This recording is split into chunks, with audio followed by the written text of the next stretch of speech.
So maybe like boning dudes' wives while they suck their husband's dick. Well, that's a little different. I don't think so. I kind of stay away from most dick sucking. I mean, mine, of course, but you can't think of a time you've ever seen a guy getting blown? No, dog. Come on. No, I've seen people having like I've seen orgies and such. I guess. Yeah, I've seen that. I've seen that. When I wasn't a oh, allegedly. Anyway, but no, I've never just seen randomly just like, oh, yeah, I have. I saw a girl push back. People roadhead one time. Really? I think so. There is. She's done.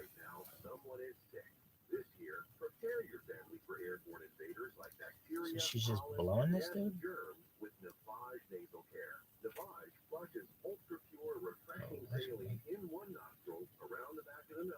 Okay, dog. Yo, look at this move.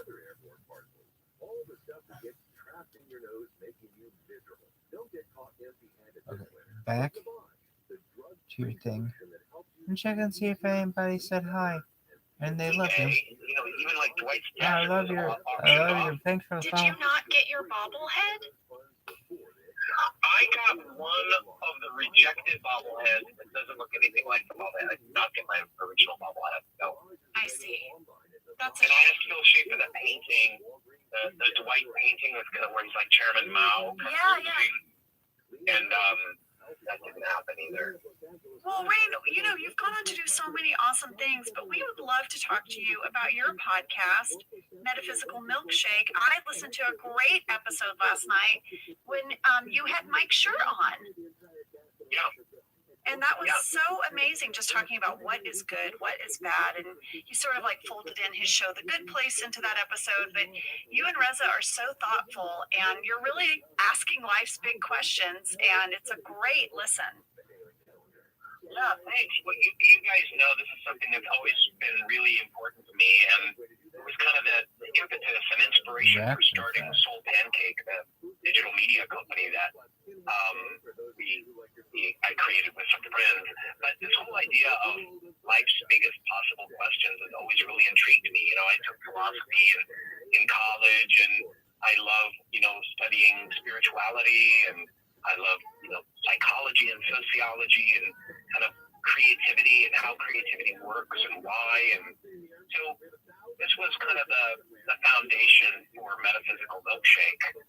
Our first season we did on this company called Luminary, but that didn't really work out. So now we're doing a second season, which is available wherever podcasts are available, and including a lot of the stuff we did for our first season. And it's super fun. We get to talk to just artists and thinkers and writers. We just yesterday interviewed Avi Loeb, who's the head of the astronomy division of Harvard University, talking about alien life, and discovering extraterrestrial life. And then we had Jason. Speaking of Office Auction, Jason Isbell is one of my favorite kind of country rock. I love him. Yeah, he's so great. Yeah. He came on the show talking about like what music is, like where does music come from. Oh, I need to go listen to that one. He bought years ago. He bought his wife's scissors from the NBC auction. Whoa! Oh my! Isn't that crazy? Yes. Well, Rain, I listened to your interview with Adam Grant where you discussed this concept. What if I'm wrong? And this idea, our resistance as people to consider that you might be wrong, or even what I loved when you guys talked about how when you know you're wrong, but the cost of admitting you're wrong, that idea of like, there's that social cost. Oh no, if I admit I'm wrong once, people will paint me with a brush that, oh, that's the person who gets things wrong. I mean, it was so thoughtful. I love that kind of introspective discussion that makes me think about things that maybe I wouldn't have thought of otherwise. It's a great podcast. You know, I'm glad you brought that one up because I feel like this is kind of where our country is very stuck in two sides that are convinced they're 100% right, and no one's really talking to each other and learning and listening from each other. And when you go to life's biggest questions, these are the questions that we've been asking since the caveman days, since ancient Greece. Why are we alive? Do we have free will? What's the meaning of it all? And these discussions can unite us, so that's really the whole purpose, is to unite people by getting young folk thinking about talking, wrestling with, the human experience. Well, Rain, at the end of your podcast with Reza, you guys do this sort of rapid fire of questions. And I love when you ask people, when do you most feel connected to the universe? I'm paraphrasing, but it's something like that question, right? So when do you, Rain, feel most connected to the universe? Wow, you're hitting me with my own weapon. That's what she said.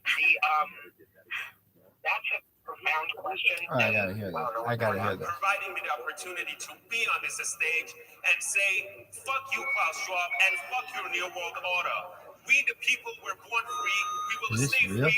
And you and all of your globalist friends, including everyone in this room, can go fuck yourself. This isn't real. And I appreciate. They never know this.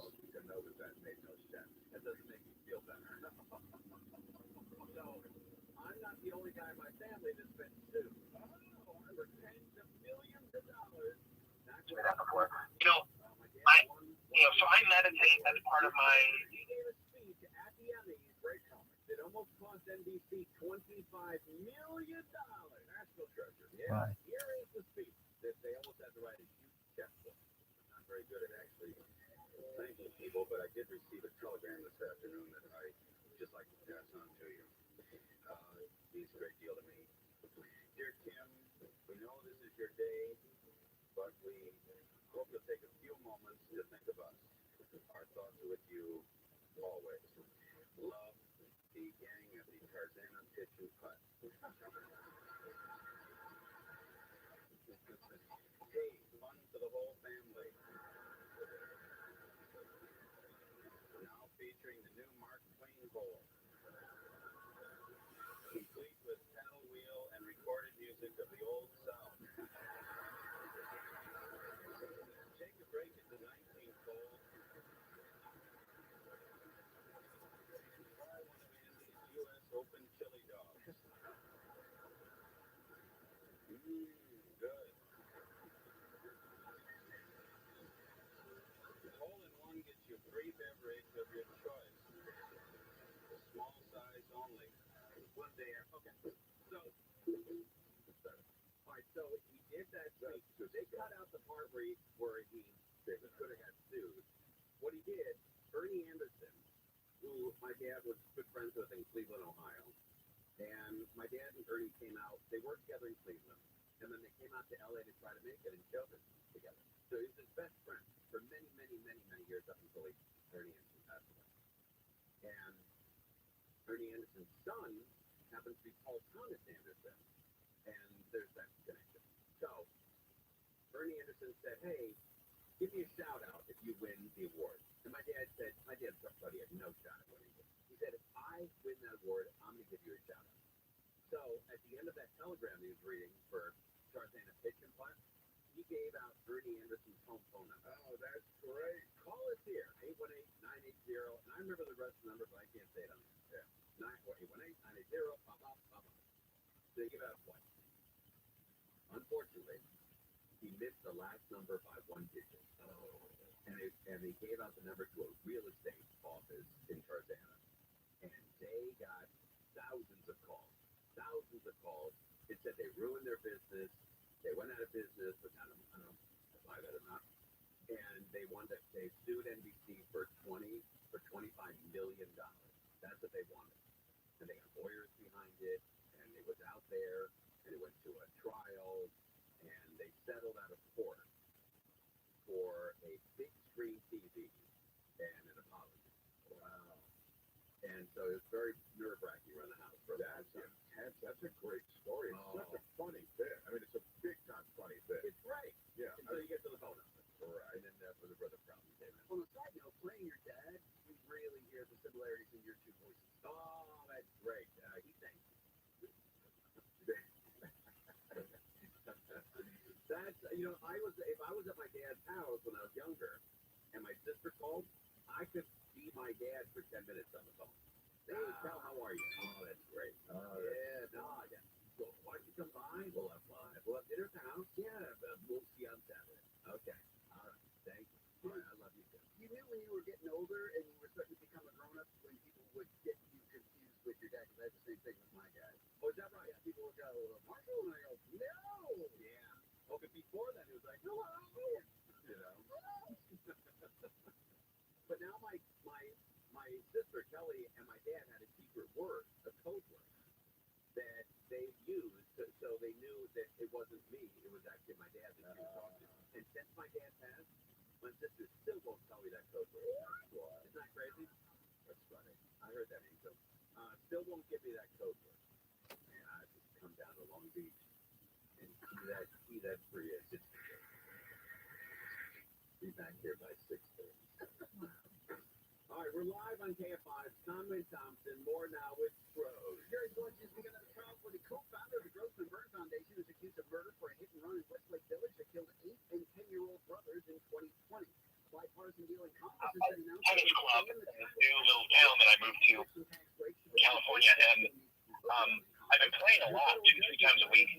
And there's something really incredible about the game of tennis because it requires such focus that when you're playing it, you're just completely in the moment. You have to be completely in the moment or you will screw up and hit the ball out. So it forces a kind of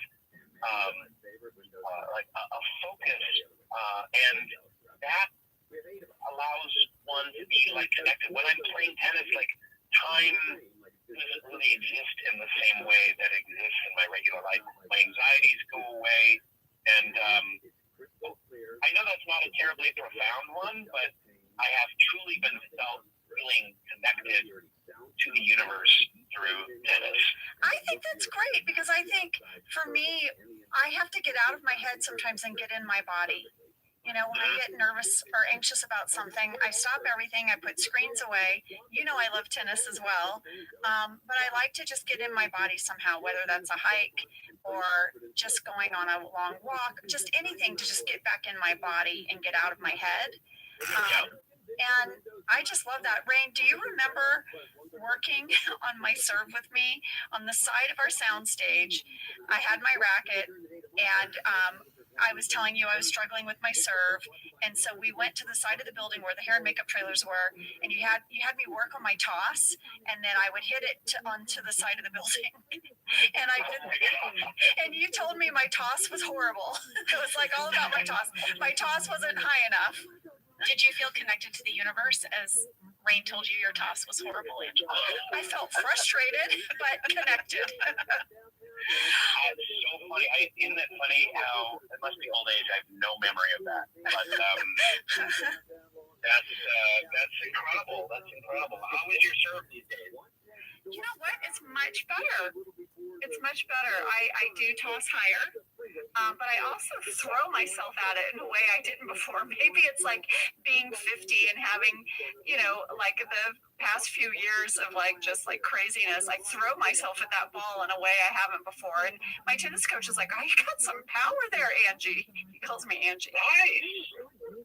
Wow, fantastic. I'm like low to the ground, Rain. I've got a good torque. This is so weird. Guys, what a pleasure being on your show, and thanks for the deep dive. And God, what an amazing pleasure it was watching Golden Ticket again. That cold open too. The KGB and the knock jokes it was so good. There's so many classic Office moments throughout it. Rain, I have to ask, since you brought it up, how did you guys get through that cold open with slapping each other? I mean, because if you broke, you'd have to do it again. And obviously you didn't want to have to keep slapping and getting slapped. But, I mean, how'd you do it? people always ask, like, how do you keep a straight face? It's like, I didn't keep a straight face. You didn't, Rain. You didn't, because I watched the bloopers and you were one of the top breakers. I used to laugh all the time, especially John and I. We would just make each other laugh. We could look at each other's eyes and know a laugh was coming. You know, I don't remember, but I am certain, and especially that little last section when John was like doing the KGB, and I'm sure I was crying with laughter, and we had to cut, you know, at least a dozen times. I mean, listen, the bookend of this is that it starts with the KGB and it ends with the KGB and the tag. And you going back and forth with the time when he's like, I'm busy. And you're like, mine's about 4:45. Like that. I was like, I know those guys were laughing. Yeah, I'm sure we can fit you in. It's 5:15. Ray, thank you so much for calling in and chatting with us. We love you. You are our most frequent guest on Office Ladies. Yes. That is your title. It belongs to you. And we love you, Rain. And we love you. We love your heart. We love, you know, you have such a heart for service, Rain. And I've always admired that about you. And we're just excited for folks to hear Metaphysical Milkshake. And I love it because then it's kind of like, you know, you're in my bathroom with me. No, that's weird. Like I was listening as I got ready. But you know what I mean. You guys are the best. Congrats on the success of Office Ladies. I hope it launches an Oprah-esque empire for the two of you. Thank you. We'll receive that. We love you, Rain. We'll talk to you soon. Take care. I want to come meet Alma. Yes, come over and meet the peacock. We will. All right. Bye. Bye.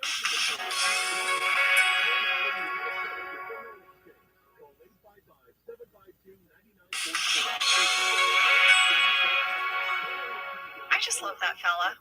I love him. I love him. Rain, thank you so much for stopping by. And now, lady, we got to get into this episode. Let's do it. You know, we've talked a little bit about this cold open already, but we haven't really broken it down. So let's get into it. Pam is on the phone. She's trying to give someone like maybe a fax number. Mm-hmm. I want to point out at 10 seconds, Nick is still in office all day. in the note, in the post-it note. There's the same post-it note from last week. It's on the Penn Star post-it paper. Nick in office all day. He's still there, folks. So Michael's going to come over and he's messing with Pam. She's trying to give this phone number and he's like 5-9-3-2, like trying to mess her up. She hangs up. She's like, Michael, that makes us look so unprofessional. Yeah. Well, he can't wait. He's been there because he has a really good knock-knock joke for her. That's right. Knock, knock. Who's there? Buddha. Buddha who? Buddha this bread for me. And then he sits a stick of butter. It's been in his hand. It's not even in the wrapper. I know. I'll have you know it was not scripted to be unwrapped. But on the day, we just thought that would be really funny. And originally, my line in the script, when I look at the butter and everything on my desk, I was supposed to say, oh, "You're making a mess." But I changed it to, "There's butter on my desk." Yeah. And I thought that was like such a great little find in the moment when we were rehearsing. It's very Pam, though. It's like people leave trash on your desk. All the They throw time. things at you. It's just a statement. It's like resignation. It is. No, there's butter on my desk. Now there's butter on my desk. That's my day today. Well, Dwight is super excited about this knock-knock joke, and he wants in on the fun. He's got a great one. Yeah, and he's like, Michael, please. And Michael doesn't want to hear it. He's like, please. And I just feel like we got to hear Dwight's knock-knock joke. Let's do it. No. Okay, Michael, please. Please let me. All right. Knock. Who's there? KGB. You asked the question. What the hell was that? What are you doing? What are you doing? Hey, stop it. So then they just get like the slapping fest, and then Jim has to get in on it. Yep. Do we need to hear that one? No more knock jokes. That's it. You know, Who's there? KGB. Try to get the door. I'm not answering the door. No way. Check KGB. I'm not answering that. That's you. You answer it. I'm not going to answer. I'm not going to answer. It's the KGB. The KGB will be known. It's true. It's true. And there's the "it's true." And there it is. Well, now we're going to start the main plot of this episode, Michael arrives to work dressed as Willy Wonka. He's so excited. He points out the jelly beans. What are these? Pam's like, jelly beans? She's like, no, they're extraordinary jelly beans. He's like so ready for his performance. And he shares that he's put this golden ticket 10% off in different boxes of paper, and someone's going to get it, and their day is going to be full of whimsy and excitement and fantasy. Here's what the golden ticket says. What? This whimsical promotion saves you 10% off your total order with Dunder Mifflin, Scranton, Pennsylvania. That's what it says.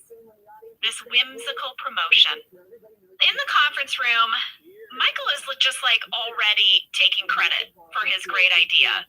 It's such a great idea. He needs everyone to come in the conference room and talk about how we need more good ideas like this one. He says, and this is like something like people that do this crack me up. He goes, it might be the best idea ever in like the history of ideas. You're like, okay, buddy. Here's what I don't understand. He's written on a board, marketing greatness, Michael.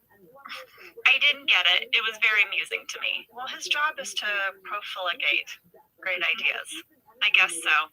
He really wants the group, though, to tell them their golden ticket idea. He knows his golden ticket. A golden ticket? Yeah, Jim's like, well, we could rent out our trucks. He's like, no, Post-it notes, right? Golden ticket. NASA, lots of golden ticket ideas there. Andy's going to say Golden Girls and a few other things that start with the word golden. That start with golden. Grams.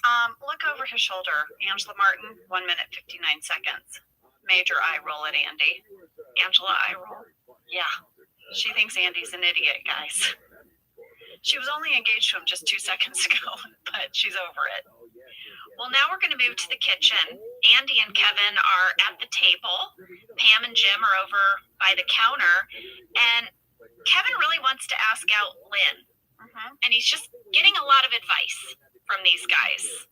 Conflicting advice. I have 2 background catches that just delighted me. Oh, all right. Number 1, these guys are both eating donuts. I noticed that, and I swear to God, those are the donuts we got every morning. Because Kevin's donut is my donut. The sprinkles donut. Yes. And Andy had the powdered sugar. Okay, background catch number 2. I love it when our show does this, when it takes an object from a prior episode and pops it back into a new one. Ready? 4 minutes. I think I saw it too. Kevin's coffee mug. Yep. Kevin's coffee mug is the same mug that Kelly gave to him at her customer survey party. You know, everyone's face and the big star. But what about Andy's mug? Andy's mug is the same one from Moroccan Christmas. And it was featured in the deleted scene I talked about when Jim and Pam decide to shop within the office for Christmas for each other because they're so broke. Jim goes up to Andy and asks him about his mug. And it's in the bloopers. It was also in the script. 2 coffee mugs from 2 prior episodes. I love that. Well, later in this episode, if you look at Oscar's desk, he's going to have his America's Got Talent mug too. Love it. Well, this whole Kevin and Andy and Jim and Pam storyline was much bigger in the actual shooting draft. And there are a few deleted scenes and things I want to share. First of all, this is the scene that would have set up this whole storyline. It's at the beginning of the day, and they're getting in the elevator. Kevin, Jim, and Pam. And who rushes in at the last minute because she works in the Scranton Business Park? But Lynn. Can we hear it? Oh, please. Hi, Kevin. Hey, Lynn. Did you get my message? Yeah. I've been really busy. Oh. It's okay. Yeah, I'm probably going to be busy for the next 20 days or so. So, yeah. You're going to be busy for the next 20 days or so. I thought you liked Lynn. I do like Lynn. That's what Andy told me to say. Right? So Jim and Pam are learning that Andy has been giving Kevin some pretty bad advice. Yeah, he likes Lynn, but tells her, he didn't return her messages, and he's going to be busy for 20 days? Wow. That's amazing. Jim and Pam can't let Andy do this to Kevin, so they start giving him advice, right? Just ask her out. And in the deleted scenes, you really get a sneak peek into where Andy's brain is at. You got to hear this talking head. I was raised to be a gentleman around women, but when your fiance is Satan, that doesn't work. So I have some new ideas and new techniques, and I'm trying them out. Kevin Malone is my guinea pig. Aw, man, I wish that had stayed in. Doesn't that explain it all? It does. I mean, I think I was able to realize that the reason that Andy is being this way is because he's still reeling from his breakup with Angela, but that really would have been great. I know, because I mean, I don't think Andy's a bad guy, but he's clearly hurt and acting out and using poor Kevin. Well, listen, Jim's going to get a phone call now. Guess what? What? His client, Tom, has found a golden ticket. Tom from Blue Cross of Pennsylvania, Our biggest client. Uh-oh. Oscar, how much is that going to cost us? Michael wants to know. It's going to hurt a bit. Well, what about this? Guys, Tom found all 5 golden tickets. Holy moly. Did they say one per customer? Nope. Our biggest client just got 50% off their total order with us. I mean, this is a huge win. Talk about winning the golden ticket. He won all the golden He tickets. won all of them. This made me think, Jenna, have you ever won like a really big ticket item? I don't think so. I called my mom because I know my Aunt Anne has won things. Like she signs up for, raffles and things, and she's won trips. Like, Really? Yeah, she's super lucky. And I was like, Mom, doesn't Aunt Anne win a lot of things? And she said, well, your dad won a very big ticket item. What did His your dad mom. win? And I was like, Mom, what are you His talking mom. about? And she said, well, this was before you were born. And Jenna, this story just delighted me so much. One, because my dad's passed away, and so any new information, because you play every memory, you look at everything, but anything that you hear about someone you loved who's no longer with you, you just, it's like this beautiful, wonderful thing. So my mom said, oh yeah, before you were born, we had just moved to Lafayette, Louisiana, and the school was having a fundraiser, and they were raffling off a brand new pink station wagon. What? She said it had a cream white top, and your dad went and donated some money and signed up, and he won the car. Your dad won a pink station wagon? Yes, and she said, and it was a very good car, and we drove it for a long time. Do any of your sisters remember this car? I was like, my sister Billy said she remembers it. But I was like, oh my goodness. And my mom's like, I know we have a picture somewhere. I said, Mom, please. I have to see it. And she said, oh, Ange, your dad was so tickled that he won that car. He was so excited. And she said, and it was a light pink with a cream top. And they drove it around for years. I love that story. I know. It made my day. I have been pitching for years a documentary series that I call Little Winners. And it is all about people who have won not the lottery, but raffles, and they get something like this car, or like a new recliner, or like a trip, right? And how did it affect their life?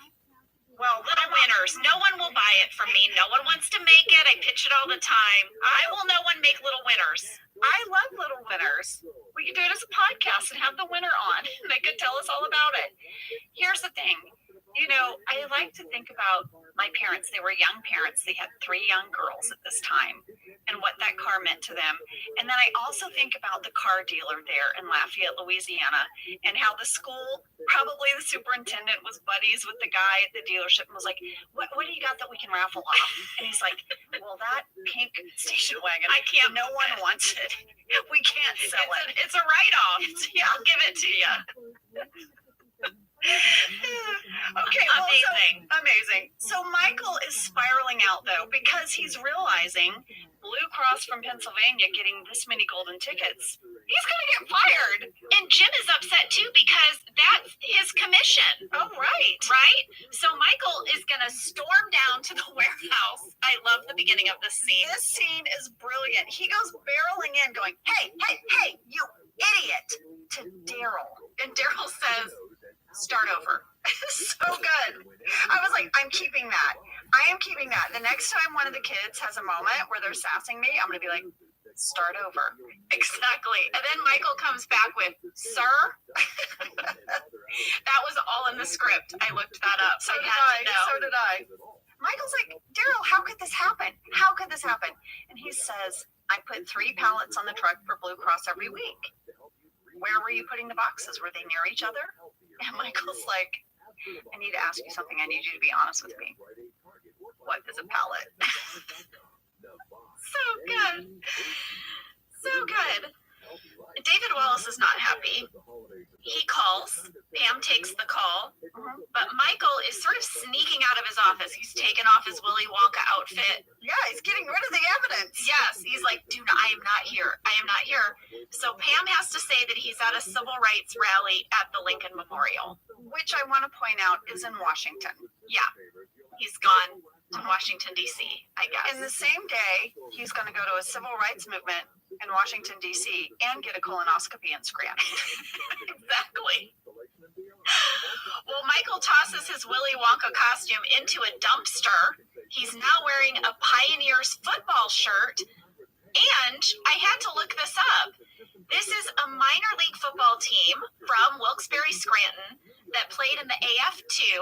And they had a really strong season in 2009 when we shot this episode. It's kind of like perfect that he's wearing this shirt because they only ended up losing 2 of their games that year. They made it to the playoffs. Then they made it all the way to the Arena Cup, which is like the Super Bowl of AF2 football. They ended up losing, but it was like a great, great season for them. They were kind of on a roll. Their previous season had been good as well. I love it. I love every time we have Every single time. these local references on the show in ways that don't even get mentioned. Right. We never even mention this shirt, but there it is, just creating specificity. I love it. Michael's going to make an announcement. Everyone to the conference room. He's a lot of announcements in this episode. Yeah. A lot of announcements. He's really, I think, just trying to find a way out. He says he has a big net where he takes all of their subconscious ideas and tries to turn them into something. And Michael's like, guys, they're not going to fire us. We're fine. And Oscar's like, what do you call shutting down a branch? And then Michael says someone needs to come up with a golden ticket idea to get them out of this mess. You know? And Pam says, do you mean an idea that blows up in our faces later? Oh, That kind of idea? that's some Pam sass. That is some Pam sass. So while Michael's up at the top of the conference room, he's wearing a suit jacket. And I'm thinking, where did that come from? Because the last time we saw him, he was at the dumpster in his Pioneers football shirt. Right. I looked it up. It's Andy's jacket. He's wearing Andy's jacket, and there was a bit at the top of this scene that got cut where as they're entering the room, Michael says, Andy, give me your jacket. You can do something for me. I want your jacket. So that is why he's now wearing this odd jacket over his football shirt. Well, he's got to still look like the boss. The phone's going to ring now. Not good. It's David Wallace. Pam says Michael's having a colonoscopy. I'm not sure that David Wallace believes it. You think? Because he was just in Washington. Michael gets on the phone with him and literally is reading off the procedure of how you give a colonoscopy off his computer. It's pretty amazing. But now it is clear. David Wallace says the company is going to lose a lot of money.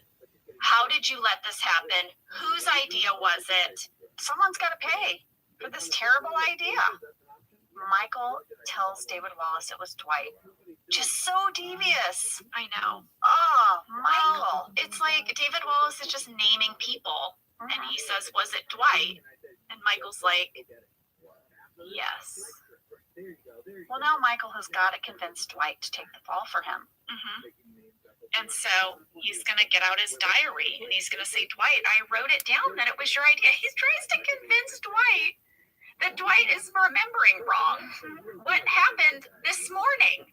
Now, Dwight runs to get his diary. It's like the dueling diaries where they're going back and forth. Michael realizes he's not making any headway with this whole diary business. So he says, would you like to go out to lunch with me? Just the 2 of us? Oh, and Dwight says, with all my heart. this scene continues in the script, Jenna. So after Dwight says, with all my heart, he says, but I already ate lunch. And Michael says, it's 11 a.m. Dwight says, as a farmer, I eat breakfast at 4:30. At 10, I'm famished for lunch. If you wait 3 hours, we can have supper, maybe. Michael says, no. How about we do something else you like? Jenna, did you notice there are no scenes of them at the restaurant? They're supposedly going to have lunch, right? Because in the episode, Michael says, go have lunch. Yeah. We don't know that Dwight's already eaten. All of that's been cut out, right? And then the remainder of their scenes, they're on the side of the road. They're taking a walk. Well, here is a scene that was in the deleted scenes that I just love so much. Of all the things that Dwight would want to do, guess what he loves to do? Go for walks? Oh, lady, no. He likes a stroll. Are you still taking those strolls that you like to take? Thrice weekly. Okay, let's go take a stroll together. I thought you said my strolls were silly. No, just because you can't call them walks. You really want a stroll? Yes. You want a power stroll or just a regular stroll? You call it. Power stroll. Okay. You wearing sunblock? Yes. What SPF? One. That's like water. I'll grab my tube. Okay. Oh. Oh, he loves a stroll. Clearly, it's like a whole thing with him and Michael about calling it a stroll or a walk. Then there's another scene where they're down in the lobby and Hank is there. And Dwight is putting sunscreen on Michael's face. And Hank looks up and deadpan says, you found somebody to go on a stroll. Ah! And Dwight goes, I did. And Hank goes, nice. This is amazing because we got a ton of mail because people were pointing out Dwight's shoes in the scene when he is walking, aka strolling with Michael. Tons of people said, why does Dwight have on very white, very non-Dwight trainers? Like, where did these come from? And I looked in the script and it says Michael and Dwight are walking. Dwight is wearing sneakers and walks with his hands clasped behind his back. That was like a script note, but I'm sure it was all based on this backstory that Dwight strolls 3 times a week. He's got his sunblock, he's got his shoes. He probably has a little bag he takes to work. Clearly, Hank knows how much Dwight loves a stroll and how he's been looking for a stroll buddy. I love it. I love it. I know, it tickled me. Well, this stroll is not going to convince Dwight. Dwight said, I am not going to fall on my sword for you. It's not going to happen. He's done it before. He's fallen on his sword, and it wasn't pleasant. It wasn't. Michael makes a pretty big speech to Dwight. He's like, listen, why would you want to stay here? You're cooped up. You're not even dating Angela anymore. You have a whole farm. Yeah. And he says, you know, on the other hand, I would be lost without Dunder Mifflin. And Dwight says, what about Shoo-la-la, Michael? This is a Mindy Kaling thing, for sure. This has Mindy Kaling written all over it. And then Michael has a talking head where he says, I have an idea for a fancy men's shoe store called Shoo-la-la.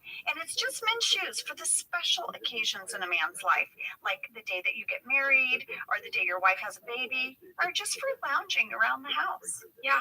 Well, we got some mail from Kayla G, who said, I just want to let you ladies know that Michael seems to have gotten Shoo-la-la up and running in Nelson, British Columbia. Oh, and I looked it up, and sure enough, there is a Shoo-la-la. According to their website, they are a boutique shoe store offering exquisite leather footwear and handbags from all over the world.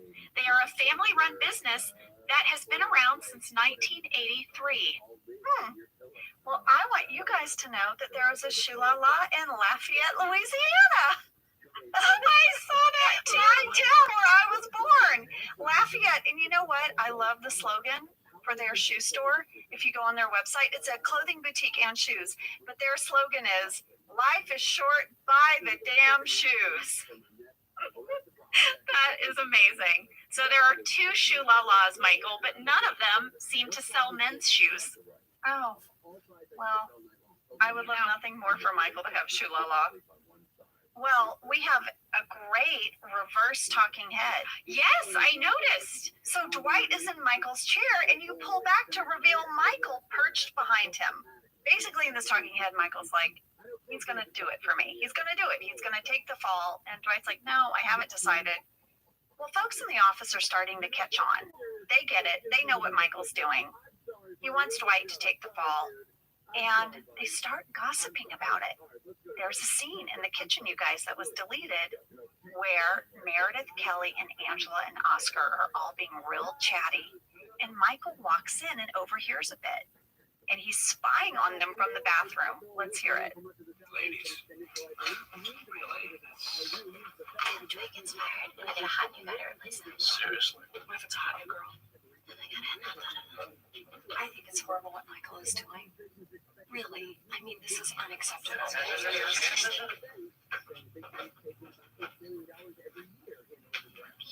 Hey, did you ever notice that our bathroom is right next to our kitchen? How's that up to code? I don't know. This is not fair what he's doing to Dwight. Of course you think that he's the boomer guy. I think men own women instead of correcting that. All I'm saying is that Dwight can't take the blame for this. It has to land on Michael. It's time for a reckoning. It's true. Okay, these are the kind of slice of life, you brought it back. These are the kind of slice of life office moments that I love so much. Just the scuttlebutt. There's so much going on. Just the gossip and the opinion. You know? I loved this scene, and Michael overhears it, you guys, and there's a whole scene where Michael confronts everyone. And he really lets him have it. He goes barging into the bullpen, and he's like, hey, everyone, I need to make an announcement. And Jim is like, this is a new record. And Michael goes, that's because I have a lot to say today, James. He's ticked off. And then he goes around the room, and he's like, yells to the room, have you wondered what it would be like if I was fired? And everyone, super happy, raises their hand. And Michael's like, damn it. I didn't ask for a show of hands.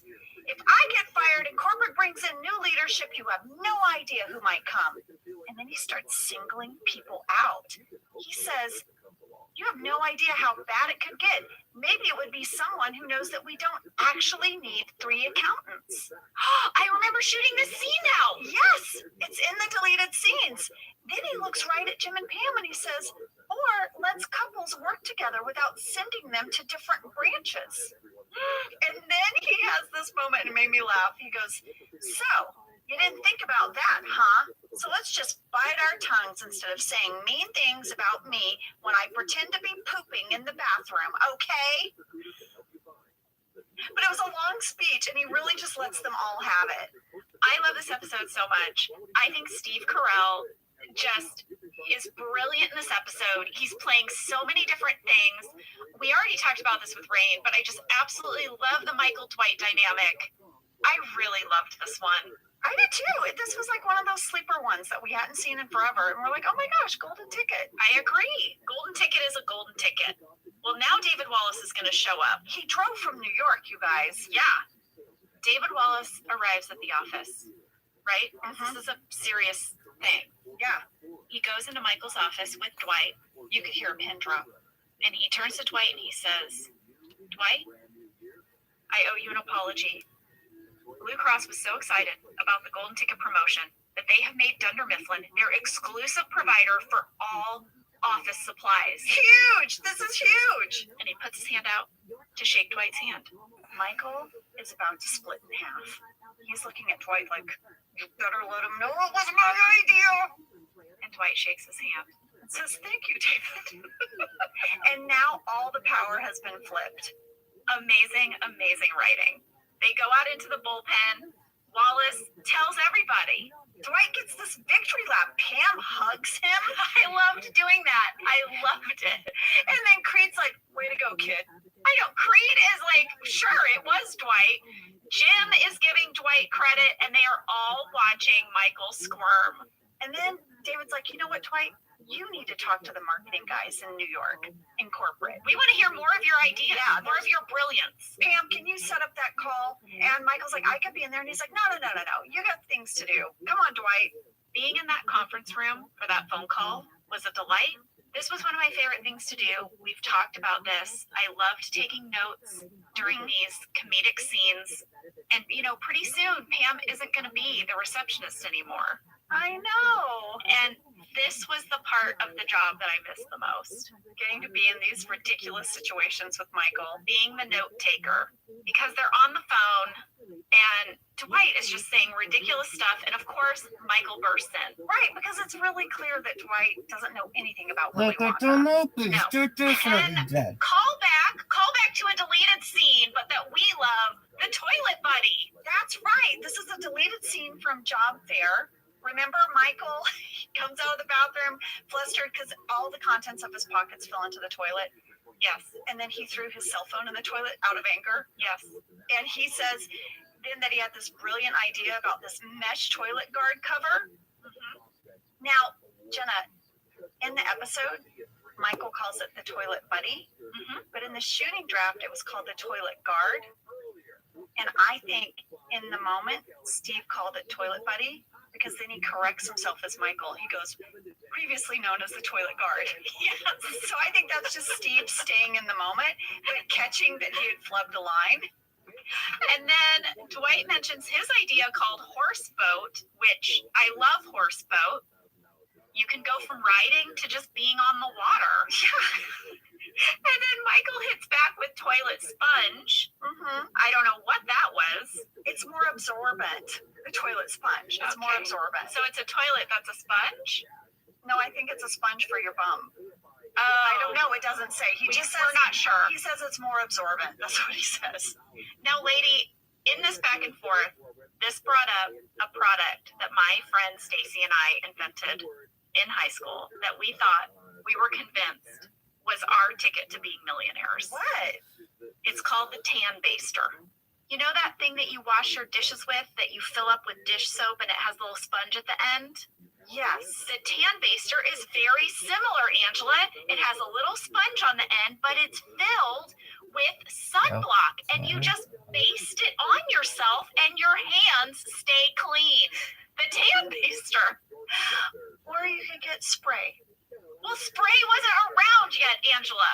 It hadn't been invented yet. You see, now we can go nowhere with the tan baster, but at the time, it could have been. There was a need, and clearly the spray has filled the need. But, and the stick. I love me a, sunscreen stick. Yeah, Ange, I get it. There's a lot of solutions today, but I'm taking it back to the 1990s when none of these things existed except for goopy sunblock. Yeah. And we were solving a problem. Yeah. I get it. We had the whole television commercial, the whole infomercial in our head because you know who else could use it? Maybe older people who need to apply, lotions because they have arthritis. Right, or maybe they lost range of motion and they can't reach some places. Well, that was the other great thing about the tan baster. It was like a back scratcher. It could go down your back. See? Tan baster. I think the name was part of the problem. Why? Because every time we say tan baster, I just think of a turkey. Exactly. On Thanksgiving. Okay, let me take brown and crinkly. With gravy. Let me take you back to the 1990s. This was, again, before we kind of knew about sun damage so much. No, because you baste a turkey. I know, and you baste your body. You're going to get nice and tan if you use the tan baster. You know what I'm saying? This is when people wanted that. Right. They weren't into sunblock for the SPF. Right. This is when you were still basically applying baby oil to yourself in the sun. Yeah. Right. I don't know. I'm just saying. Okay, well, the toilet buddy, the tan baster. Stacy, I'm sorry, we never got it off the ground. Oh well, Stacy, somewhere you guys have a sketch of the tan baster, and I'd love to see it. We do have a sketch of the tan baster. I've been trying to work that tan baster into a lot of projects for you and I. Lady, we're not going to have an office ladies tan baster. It's just not happening. Okay, you know what I want? Before we do a tan baster, I want a rosé, okay? I think more of us would use the rosé. Let's put a poll out there. No. What do you want more? An office ladies rosé or an office ladies tan baster? I'm gonna go tan baster. I knew you were going to say it, Sam. I knew it. Why do you think I was going to Novelty. No, because a lot of the sprays and sticks have harmful chemicals in them, like aerosols and things that are bad for you. Cassie? I'm Team Rose. Yay! Always done a try one. Oh, you know what? Let's drink rosé while we baste ourselves. Is it possible to baste rosé into my mouth? Hey! A rosé baster. Perhaps. Oh my word, where are we? Oh, you guys, we got to check back in with Kevin and Lynn. We do, because poor Kevin has been receiving a lot of advice this whole episode. And guess what? When he finally does meet up with Lynn in the parking lot, he does just fine being Kevin. He says, I'm just going to say everything I'm thinking. She has a great smile.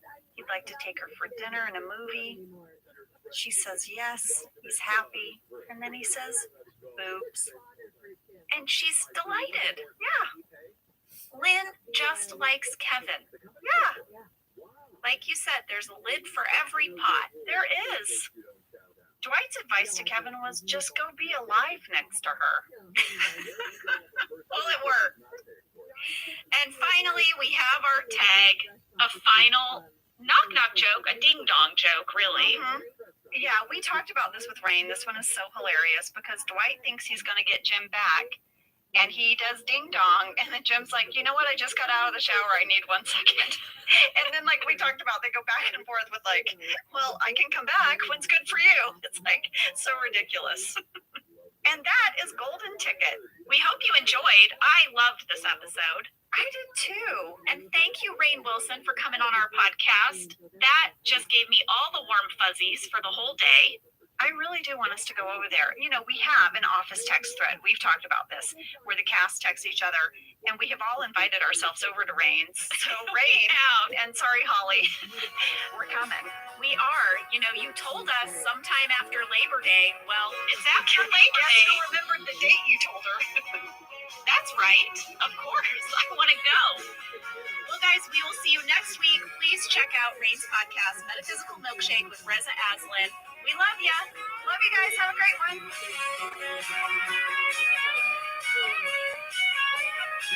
Thank you for listening to Office Ladies. Office Ladies is produced by Earwolf, Jenna Fisher, and Angela Kinsey. Our show is executive produced by Cody Fisher. Our producer is Cassie Jerkins, our sound engineer is Sam Kiefer, and our associate producer is Ainsley Bubico. Our theme song is Rubber Tree by Creed Bratton. For ad-free versions of Office Ladies, go to StitcherPremium.com. For a free 1-month trial of Stitcher Premium, use code OFFICE.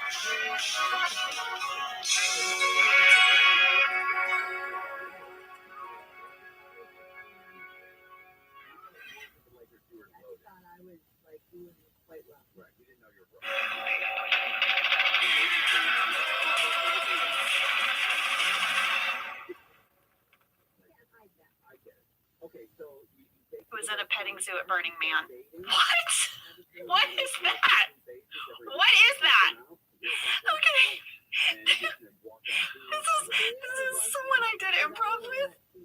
And I'll never forget, you know, she's kind of like a free spirit. And I was at the airport, this is years ago, and I see her running through the airport, and it looked like she had like, I don't know, she had like a carry-on, but you could see sort of like a onesie poking out of it. She was running through the airport. I'm like, hi. And she's like, hi. And she's like, so good to see you. And I was like, you too. She's like, where are you going? I was like, I'm going to see my folks. I said, what about you? And she said, oh, I'm going to Burning Man. I'm in the petting zoo this year. And so I had to say, what's a petting zoo? She's like, well, you know, you dress up as animals and let people pet you. Wow. Yeah. Yeah. That's what I thought of when you said that. I did not know that. I mean, I found out that there's no such thing as a two-way petting zoo where actual animals pet the humans, but I did not know about this human petting zoo at Burning Man. Did you think animals would pet humans? You know what, lady? I didn't know. I admit, it was a weird Google. Yeah. But I did find this. What? Two-way petting zoo is apparently like a euphemism for describing like a really intense, passionate sexual encounter. Like you would be like, oh, me and my boyfriend had a real two-way petting zoo last night. No, come on. Who talks like that? But you are giving me flashbacks of like 6th grade sex ed, where like we had a coach teach us 6th grade sex ed, and he was like, sometimes there's heavy petting, sometimes they're like, heavy petting. Yeah, I don't know. Well, we don't know what Jim meant, but we know he's super embarrassed. Well, Charles has had enough. He wants to dissolve the PPC, effective immediately. This is where Michael completely flips out. And there was a deleted scene where he made a defensive argument to keep the PPC. Oh, we need to hear it. The party planning committee is an institution. In this institution, it is something that I incorporated in the mid-90s to celebrate the Laserdisc release of A League of Their Own. It has become a tradition here. It is something that is important to all of us. What did we do for League of Their Own party? Make pizza of your own. Exactly. Make your own pizza. I didn't even work here then. I just heard the story. Okay, thank you, Dwight. That should take 5 minutes of one person's day. Really? 5 minutes. and then that's where the scene picks up, and he just goes off, and he's like, you don't even know how paper is made. It's not like steel. You don't put it in a furnace. And he starts like to cry, and he shoves over a chair on his way out. That was not in the script. He has a whole tantrum. I remember. After Michael leaves, Jim is going to attempt to start over with Charles. Yeah. And this created Venmo Flurry! Number 2. Wow. A lot of people wrote in. This is a quote. I am so excited to finally get to discuss my biggest pet peeve in the whole series. Oh my goodness. What? At 16 minutes 40 seconds, Jim says he's a great number 2 for The Office. And Charles responds by saying he didn't know that position existed. And then Jim kind of like tap dances, and he's like, well, at first it was made up for Dwight, but then, Michael gave it to me. And kind of all ends with Charles being like, is this made up position important to you? Yeah. Well, people are PO'd. At who? Here's the thing. I mean, people sent in lists of evidence to say that this number 2 position that Jim holds is real. It is not a made-up position, and that Charles should know that. Here's the evidence. In branch closing, Jan is talking to Jim about going back to Scranton, and she says, quote, we'd like to offer you the number 2 position at that branch. In the merger, Michael is on the phone with Jan after firing Tony. He tries to blame Dwight by saying bad advice from my number 2, and Jan says, Jim is your number 2. I sent you a memo about this. In the merger, Jim confirms to Dwight that the job comes with a pay raise. Oh, yeah. In Benihana Christmas, when Pam gives her Christmas gift to Jim, he turns it down, using, quote, his promotion as an excuse. Also in A Benihana Christmas, Dwight refers to himself as the ranking number 3, and he finally concedes to Jim's authority as ranking number 2. This is when, they're trying to validate the committee to plan parties, right? They get in this whole argument. In the return, Andy tells Jim, I'm thrilled to be working directly beneath you. And in Women's Appreciation, Dwight tells Jim, you may be second in command, but that does not put you above the law. This is a real position. I agree with everybody that, yes, I think Jim doesn't present it well, and then he gets flustered. I think so too. By the way, great research, everyone. Yeah, I'm very impressed. Let me give a shout out to Laura K, Alexandra K, Cy L, Dan C, Emily M, and others. Well done. I like it. People were fired up. I like it. It was a fan mail blizzard. Yeah. Jim just can't win with Charles. There were more scenes where he just got busted throughout the day. One of them happened at front reception. Oh, I remember shooting this. Can we hear that? He really doesn't like me. But you look so dapper. Thank you. I'm working so hard. I was hitting the phones. I closed the sale. I updated my contact. Jim? What? Hey, go tell him you updated your contact list. I would tell him. Are you busy from all You're the bugging me? Really? Today? Like I don't have enough going on. Sorry, have a candy. Thank you. Sweetie, do you mind getting out of your desk? I don't want him to keep seeing us together. Okay, when I had to say that line, could you eat that at your desk? We could not get through that. That made John and I laugh so hard that Pam was like, could you just do that somewhere else? He also, which you guys can't see it, right? It's in the deleted scenes if you have the DVDs. When Pam says that, John as Jim looks at the camera like super deadpan, like, are you kidding me? I remember all of that. I remember it so clearly. Well, Michael's going to drive to corporate. He's going to confront David Wallace as he's leaving the men's room. This is a classic Michael move. I'm sorry, you guys, but Angela did that to me today. I did. I went to the restroom. Well, okay, first of all, there's only one bathroom here. And one hallway. Yeah. But you were right there, and you had this email you wanted to show me. So as soon as she came out of the bathroom, I was like, look at this. And I said, you just Michael Scotted me. Yeah. Anyway, David Wallace hears Michael out, and he's like, you know what? Look, you can have your 15th anniversary party. You can have the figs. Michael keeps talking about these figs. I know. There was a whole fig runner. What? Yes, in the script. I thought this was just like a random thing, and I was so tickled by it. I was like, what is his commitment to having figs? Yeah, so this would have been a callback to an earlier scene when they're doing all the party planning. One of the things Michael wanted was like bacon wrapped figs. Okay? And then remember when he started to spiral out to Charles Minor about canceling the party? He had this whole speech where he was like, there will be horse-drawn carriages, there will be pancetta wrapped figs, there will be break dancers. Wow. Yeah. So those are the figs. The figs. They've already arrived. They're arrived. What's he gonna do with them? Exactly. So David Wallace says, I will come to your party, you can have your figs. I will move some money around and make it happen. But Michael says, he smiles and you think he's happy. And then he says, I quit. He quits. I was so surprised. It's amazing. Yeah. I have a real tangent to throw in here. Okay. I don't know if you noticed, but at the very beginning of the scene, David Wallace is drinking water out of a Fiji water bottle.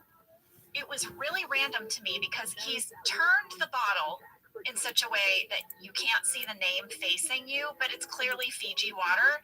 And I was so confused because I thought they never let us do that. No. And I just wondered, was that he had been drinking some Fiji water and ended up in the scene and he turned, because, was he, I don't know, it stood out to me. But it also stood out to me because earlier in the week, by coincidence, my family became fascinated with the origins of bottled water. So we're in this phase right now where our 10-year-old, if we're talking at dinner and we bring up something, he wants to look it up and find out everything about it. Wonder where he gets that. Well, we were discussing getting new water bottles for school, the reusable ones, and this got us on bottled water, and my son ended up doing a whole deep dive for our family on the origins of bottled water, and I thought I would share a little bit about it, since what the coincidence that David Wallace is holding a water bottle, okay? This is my son's deep dive, and I find it fascinating, and I think you will too, even though you're not his mother. The first commercially distributed bottled water company in America was called Jackson Spa, and it was founded in 1767 in Boston. This was the question that launched everything, was who made the first bottled water? Right. It was Jackson Spa, and the people who drank the water thought that it held therapeutic properties because it came from like one of those mineral springs, a natural spring. One of the biggies, Arrowhead, was established in 1917. That's so early. I know. Arrowhead water is sourced from the mountain springs in California, Colorado, and Canada. It's bottled in California even today. Then we get up to Evian. That was not established until 1978, almost 70 years after Arrowhead. Their water comes from a spring in the French Alps. Fiji water, as held by David Wallace, comes from Fiji. But the big shift in bottled water came when Pepsi and Coca-Cola got into the game by selling purified water. Purified water is basically municipal tap water, which is then filtered using a process called reverse osmosis. Spring water is also filtered, but the reverse osmosis is what purifies it, I guess. That's the purified part. Then we all wondered as a family, what's the best water? Purified, spring, tap? You know what it is? Guess. Tap. Nope. Spring. Nope. Purified. Yes. Purified water. The reverse osmosis makes it the most pure above filtered spring or tap. How about that? Pepsi and Coke were already using purified water as the basis of their sodas. So they would get water, they would purify it, and then they would add all the bubbles, and then they would add all the other stuff that you put in a soda. Yeah. And so it was really easy for them to just start bottling it, before they did all the rest of it to make it a soda. Well, I think that's a fascinating deep dive. Well done. We are trying as a family to cut down on plastic. Super hard, there's so much. There's so much single-use plastic, That's right. That's what we're trying to avoid. Exactly. And my husband just worked with this company that I find fascinating called Tetra Pak. Oh my gosh, I watched his video that he made for them, and it was great. It was amazing. They're putting water in everything you can imagine. And it just, if you start to notice what Tetra Pak looks like, it's like paper packaging. Yeah, And the only thing that's plastic, and it's like recycled plastic, is the lid. Yeah, it's the thing that like broth comes in. Yes. But coconut waters, I see. Box milk. Yep. Fascinating. Another factory that I want to go to. Let's go to the factory. I know. Okay. Well, back in our episode, Charles is going to leave for the day. He says goodbye. Angela runs over to say goodbye. And I loved the scene between Kelly and Phyllis in the kitchen. Kelly's putting on lipstick. She's like, I'm going to make him buy me a steak tonight. And Phyllis is like, first of all, I'm the only person here. Because she starts with you guys. I know. And then she's like, I think he already left. And Mindy, as Kelly goes barreling out, kind of knocks into camera. Do you see her start to break? Yes, I wrote She it down. started to laugh as she pushed through the door. I also want to say, Phyllis is drinking coffee at the very end of the day. It's pick-me-up. Just a little thing to note. Afternoon pick-me-up. Kelly bolts out to the parking lot, and Angela is out there holding Charles's scarf. In the rain. She swiped it. 100%. She swiped that scarf. She quietly plots, okay? Kelly is very out there with what her plans are, but Angela was secretly plotting. Shooting the scene was so much fun. It was actually raining. We had to time it out so that, Mindy would come running out and I would come around the corner and we would see each other and then start yelling our scene at each other. And then they were like, we want you to chase after her and you run. So we took off. I loved every second of doing these scenes with Mindy.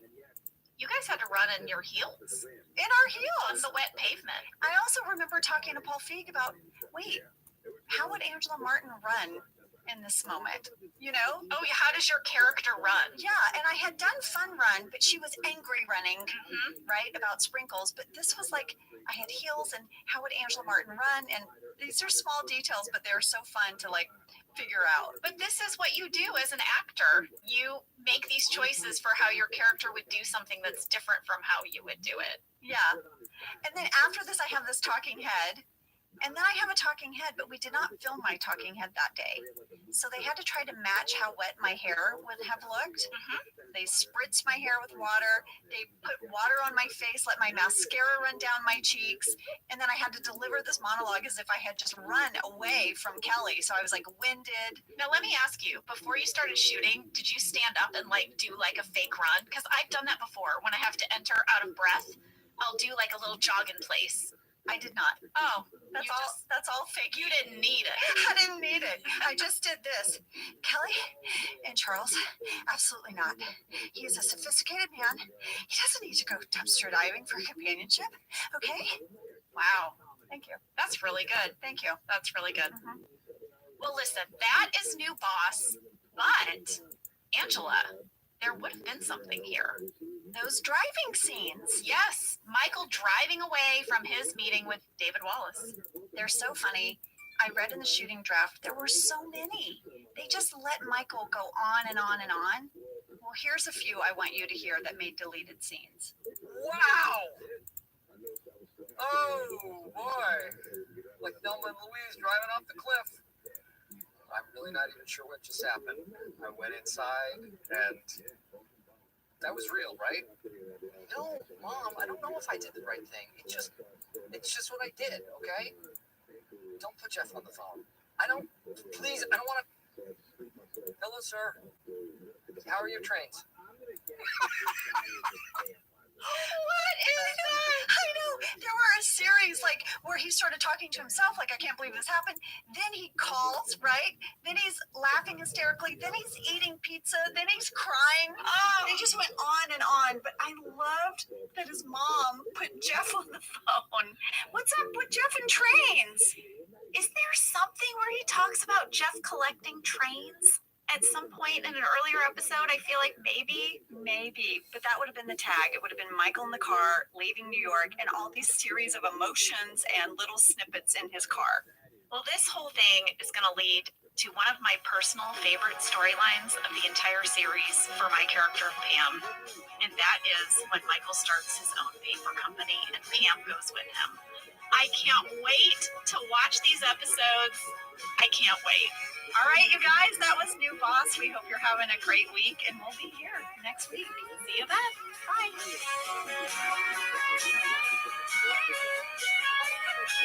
Thank you for listening to Office Ladies. Office Ladies is produced by Earwolf, Jenna Fisher, and Angela Kinsey. Our show is executive produced by Cody Fisher. Our producer is Cassie Jerkins, our sound engineer is Sam Kiefer, and our associate producer is Ainsley Bubico. Our theme song is Rubber Tree by ROTHSCHILD. For ad-free versions of Office Ladies, go to StitcherPremium.com. For a free 1-month trial of Stitcher Premium, use code OFFICE.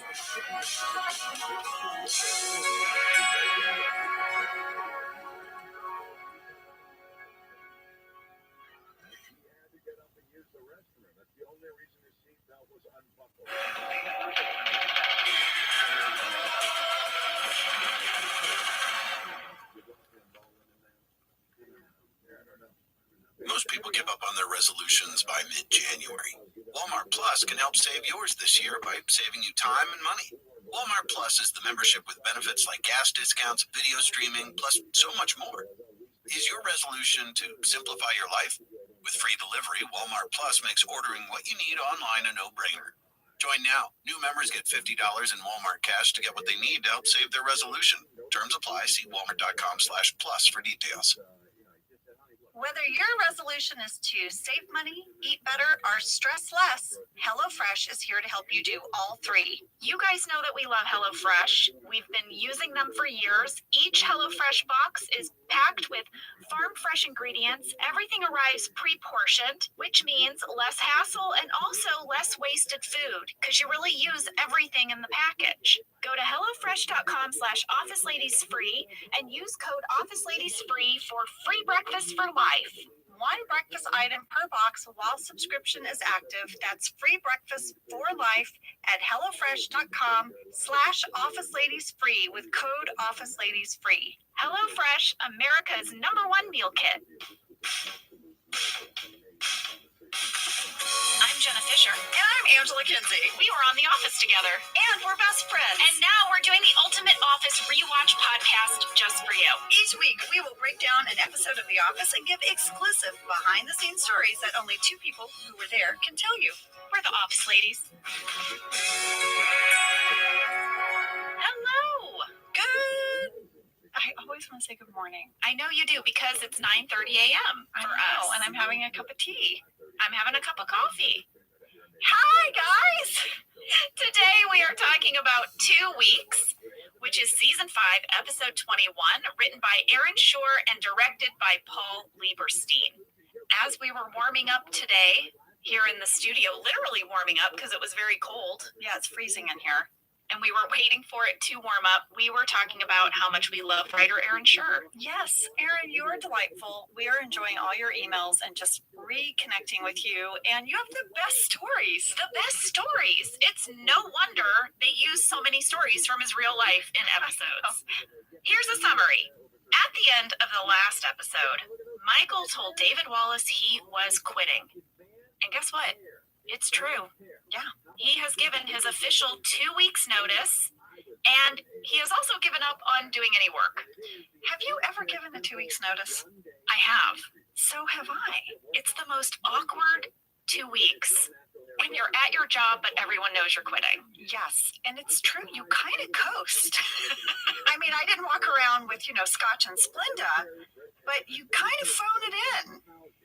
Well, I gave 2 weeks notice at a job, and in that 2 weeks, it was my job to hire my replacement and train them. So I had to conduct interviews and put out a job posting and then create a handbook for my job for the next person. You had to do more work. I did. I did more work in my 2 weeks than ever before. I remember giving 2 weeks notice, and then when I was finally done with the 2 weeks, I got in my car, and guess what came on the radio? What? I'm free! Free falling! And I was like, it's a sign! Is that how you felt? Yes. Like in a good way. Not a bad free fall, like a good free fall. Yeah, you were done with that job. Sounds like you didn't like it. I did not like it. And you know what? I was a little bit of Michael Scott during my 2 weeks. Well, Michael is going to take a turn when he learns how bad the current job market is. He suddenly starts to panic, and in the end, he is going to start his own paper company, and he's going to start by trying to recruit Dunder Mifflin employees to work with him. But pretty much everyone says no. Except Pam. Pam is the only employee who is going to join Michael in his new adventure, the Michael Scott Paper Company. I love this runner. I do too. Fast fact number 1, when I was looking at the script for this episode, it aired on March 26th, 2009. That was my sister's 30th birthday. That same year, I turned 35. We're 5 years apart. And I remembered what we did for our birthdays to mark these milestone birthdays. What? All right. This is a story where my family back home is like, I cannot believe this is your life. And I always say, this is not my life. This is a moment. This is like a crazy thing that happened. A club in Vegas. I remember this. This club in Vegas. And I am so sorry, I cannot remember your name. In Vegas. I'm so sorry. Because I know so very little about clubbing in Vegas. But this one time in my life, this club in Vegas reached out and they said that they would fly out my friends, family, whoever, give us an all expense paid trip to Vegas, a dinner. I remember this, Jenna, because I had a little baby. Yes. And I couldn't go. You couldn't go. And then you're texting me from Vegas. So I flew out my sister and her husband, and then I flew out Lee's brothers and sister. So it was like all of the brothers and sisters-in-law met in Vegas, and we partied hard, and it all kind of culminated in this club experience, which I'd never had before, with bottle service, sparklers, and cupcakes with my picture on them. Crazy. I have to tell you. So I wasn't able to go. And then the next year, the same club. Oh my gosh, club in Vegas. We don't remember your name. We're so sorry. The next year. It was really fun. We'll figure it out, and we'll definitely tag you in a photo in our stories. We'll figure it out. The next year, same club. Privé? With like an accent on the E? Yes. Okay, so the next year, the same club reached out to me and Mindy, because Mindy's June 24th and I'm June 25th. And they said, we will throw you a joint birthday party in Vegas, fly you out, the whole shebang. And Mindy and I were like, oh my gosh, remember Jenna talking about it? We should do it. Mindy, do you remember this? I remember this.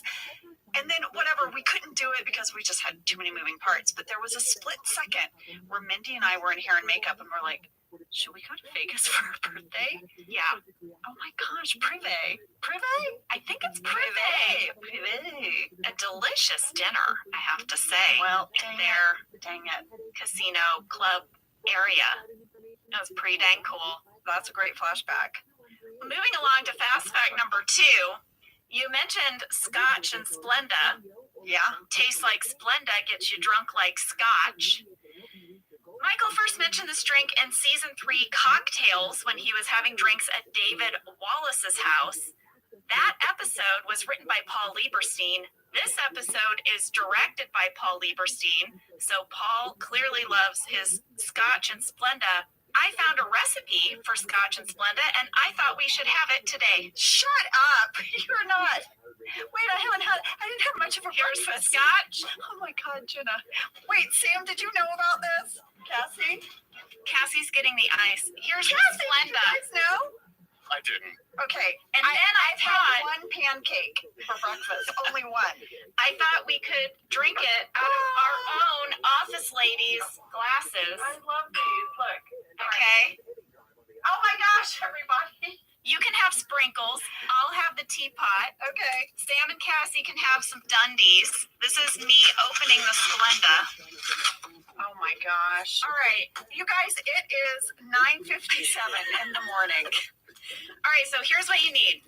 You need 1 packet of Splenda, Okay. Oh my gosh. 2 ounces of scotch, and some ice. I mean, I don't know what this is going to taste like. We're gonna be here for a bit. All right, here, I'm gonna open the scotch. It's really happening, guys. I thought this would be fun. Mm-hmm. Only Cassie knew because she had to get the ice. I was like, do they have ice here? Here we go. That's ice going in. Stirry, stirry. Okay. Just so you guys know, this is what my parents think my job is. No! Don't say that. To a T. I'm so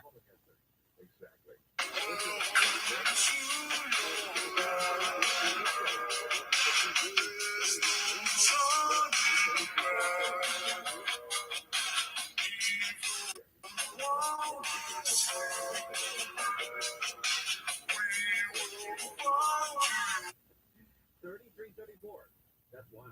Hey, the Clippers, their new stadium is going to get the All-Star game. certain this is disgusting. We're gonna let you know. Is everyone ready? Wait 1 second. Drink responsibly. Okay, ready? Here we go. Everybody Cheers. try it. Cheers. Cheers, everyone. Cheers. Oh my God, you guys, it's not bad. I don't hate it. I don't hate it. Yeah. Splenda. I don't have anything snarky to say. I about don't it. It's hate fine. it. It's really nice. I don't hate it. I would totally drink this if you served it to me at a bar. I am maybe gonna ask for this the next time I go This out. tastes like something Applebee's would have. Okay, wait. Jenna, if you ask for Scotch and Splenda at a bar, I hope it shuts down. We need to go to Chili's and ask for a Scotch and Splenda. Yes. Oh my All Lord. right, guys. Cheers. Cheers, everyone. All right. Chunking it. Chunking it. Sam, bringing back the chunk. Wow, it's really kind of good. Michael Scott was onto something. I truly believed it was going to be awful, and I like it. I like it too. Sam thinks we should do a spin-off podcast called Scotch and Splenda. I can't wait to see what we talk about on that I podcast. know. All right, fast fact number 3. Shortly after this episode aired, the NBC Office website sent out a mass email to all subscribers from Michael Scott about the fact that he was quitting Dunder Mifflin. Yes. And this is what it said. It said, as the manager of Dunder Mifflin Scranton, I learned 2 things. Everything about the paper business and that Dunder Mifflin is a sucky company. I am taking that expertise and creating the Michael Scott Paper Company. I cannot promise success, but I will promise you the best effing time of your life. So anyone who subscribed to the website got that email. This is so in the vein. I know it's going to come later, but when Jim's like, this is an industry on decline, and Michael's like, I practically invented the decline. Like, this is the kind of energy he's going into his new business with. Oh, well, listen, that's all I've got for Fast Facts. A story about Vegas, a little Scotch and Splenda, and a surly email from Michael. It's one of my favorite fast facts we've ever done. The Scotch and Splenda might have had something to do with it. Well, why don't we take a break and we'll come back and get into this episode? Let's do it.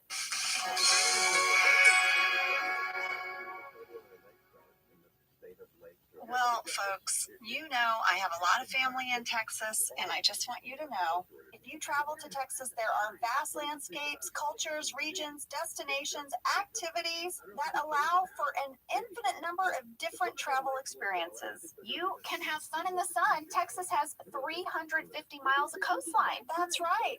Or if you like more of a rugged vacation, there are campgrounds, hiking trails, state parks, in the food. Can we talk about the food? Tex-Mex and barbecue. There's live music, art museums, cowboy experiences. Come on.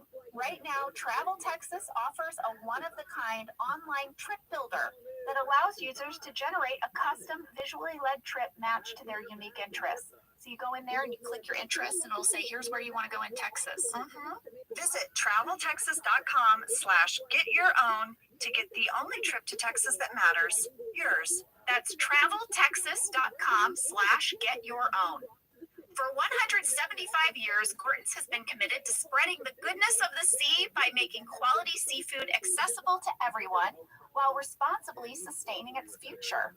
Over 99% of Gorton's seafood is certified as responsibly sourced. And Gorton's reached out to us and said, do you want us to send you some of our fish sticks, some of our products, so you can become familiar with it before you speak about it on the podcast?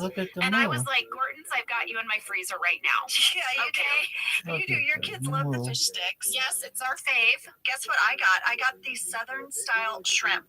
It is so good. Oh, yeah. Yeah. You know, when you're looking in the freezer aisle, the Gortons are in the yellow package. They've got the iconic fisherman on the cover. This brand has been around since I was a kid. Same. Gorton's is actually a brand that's been around for 175 years. Oh, my gosh. That's so rare. Well, we love Gorton's, and it can help you make your mealtime easy. Visit Gortons.com to learn more, find a store, and get a recipe inspiration. This show is sponsored by BetterHelp. You know, around New Year's, we all reflect, and people really start making lists of what they can do to be their best self for the next year. Yes, I think, you know, the new year definitely makes you think New Year's resolution. What do I want to change? New year, new me, that kind of thing. Yes, but perhaps this year we could be reflecting on what we're already doing right. Yeah. And therapy can help you figure out your strengths so that you can ditch this idea that you need some extreme change or this extreme New Year's resolution and just, you know, you can make changes that really stick because they're based on your strengths. I like that. If you're thinking of starting therapy, give BetterHelp a try. It's entirely online, designed to be convenient, flexible, and suited to your schedule. Just fill out a brief questionnaire to get matched with a licensed therapist and switch therapists at any time for no additional charge. Celebrate the progress you've already made. Visit BetterHelp.com/OfficeLadies today to get 10% off your first month. That's BetterHelp, HELP.com/OfficeLadies. All right, you guys, we are back. Michael is holding court, finally, in the kitchen. He has everyone's attention. He's telling them the story of how he quit, how he went to New York and quit and told David Wallace, I want you to know this is called the Purple Cold Open in the Kinsey Chronicles of The Office. Why is it called the Purple Cold Open? I will tell you, Jenna. Angela Martin is wearing a purple turtleneck and a purple cardigan. Pam is wearing a purple top under her cardigan. Kelly is wearing a purple striped button-down shirt. Oscar has purple squares on his tie and sort of faint purple stripes on his shirt. Stanley has purple stripes on his shirt and purple flowers on his tie. And Kevin also has purple stripes. I will have you know, when I saw this cold open, I noted the numerous jewel tones, but I did not break it down like that, and I applaud you. I just was like, what happened? What was Alicia, like, where was her? She was in sort of like a, I don't know, a spring awakening mode of her life. Everyone had purple on in this whole kitchen scene, minus Michael. Everyone else had purple on. Just saying. I found it fascinating. Now the episode is going to start. Michael is walking around with one of those gooey, stretchy hands. You know, your kids get them at a county fair. And then they smack them on the window, and that leaves the gooey residue. Michael's walking around, smacking pieces of paper, yanking them back. He messes with Phyllis's hair. I remember Phyllis broke on that. I do too. That's why you see her from the back, because she was laughing. And I love how he tucked it back in his suit pocket and just the hand like hung down sadly for the rest of the scene. This is also when Michael is drinking his scotch and Splenda. Yeah.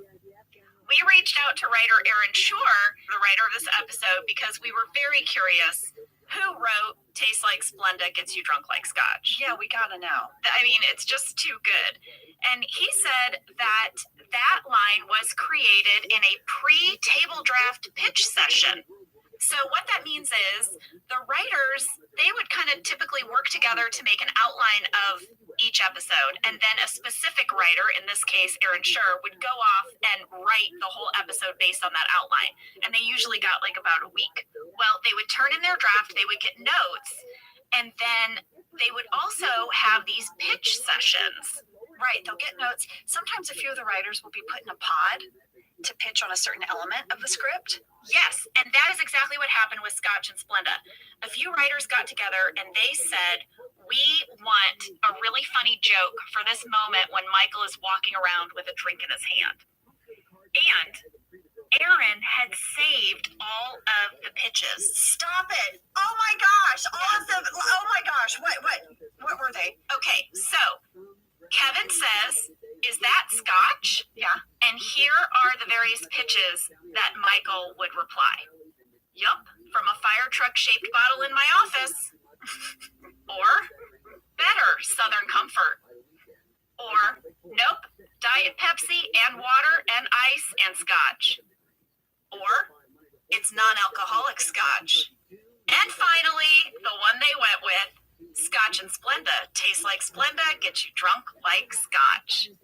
And then that is the joke that they ultimately picked for our table read draft, which is the draft that all of the actors got and that we would read out loud. I love it. My number 2 would have been a bottle shaped like a fire truck. I liked bottle shaped like a fire truck as well. Because I remember, like, my dad had, like, a novelty liqueur that I think it came in a Stagecoach. I don't know, but, like, it just sat on the shelf. Well, the cool thing about those extra lines was then at the table draft, if it... Oh, Angela is having a sip of Scotch and That's Splenda. the ice thing here, because I was like, well, we are talking about Scotch and Splenda. It wasn't a joke, folks. We're really drinking it. Sipping it. We're really sipping it. That's true. You are sipping. Mhm. But what I was going to say is the interesting thing is that those extra jokes, the ones they didn't put in the table draft, they would save in that candy bag document.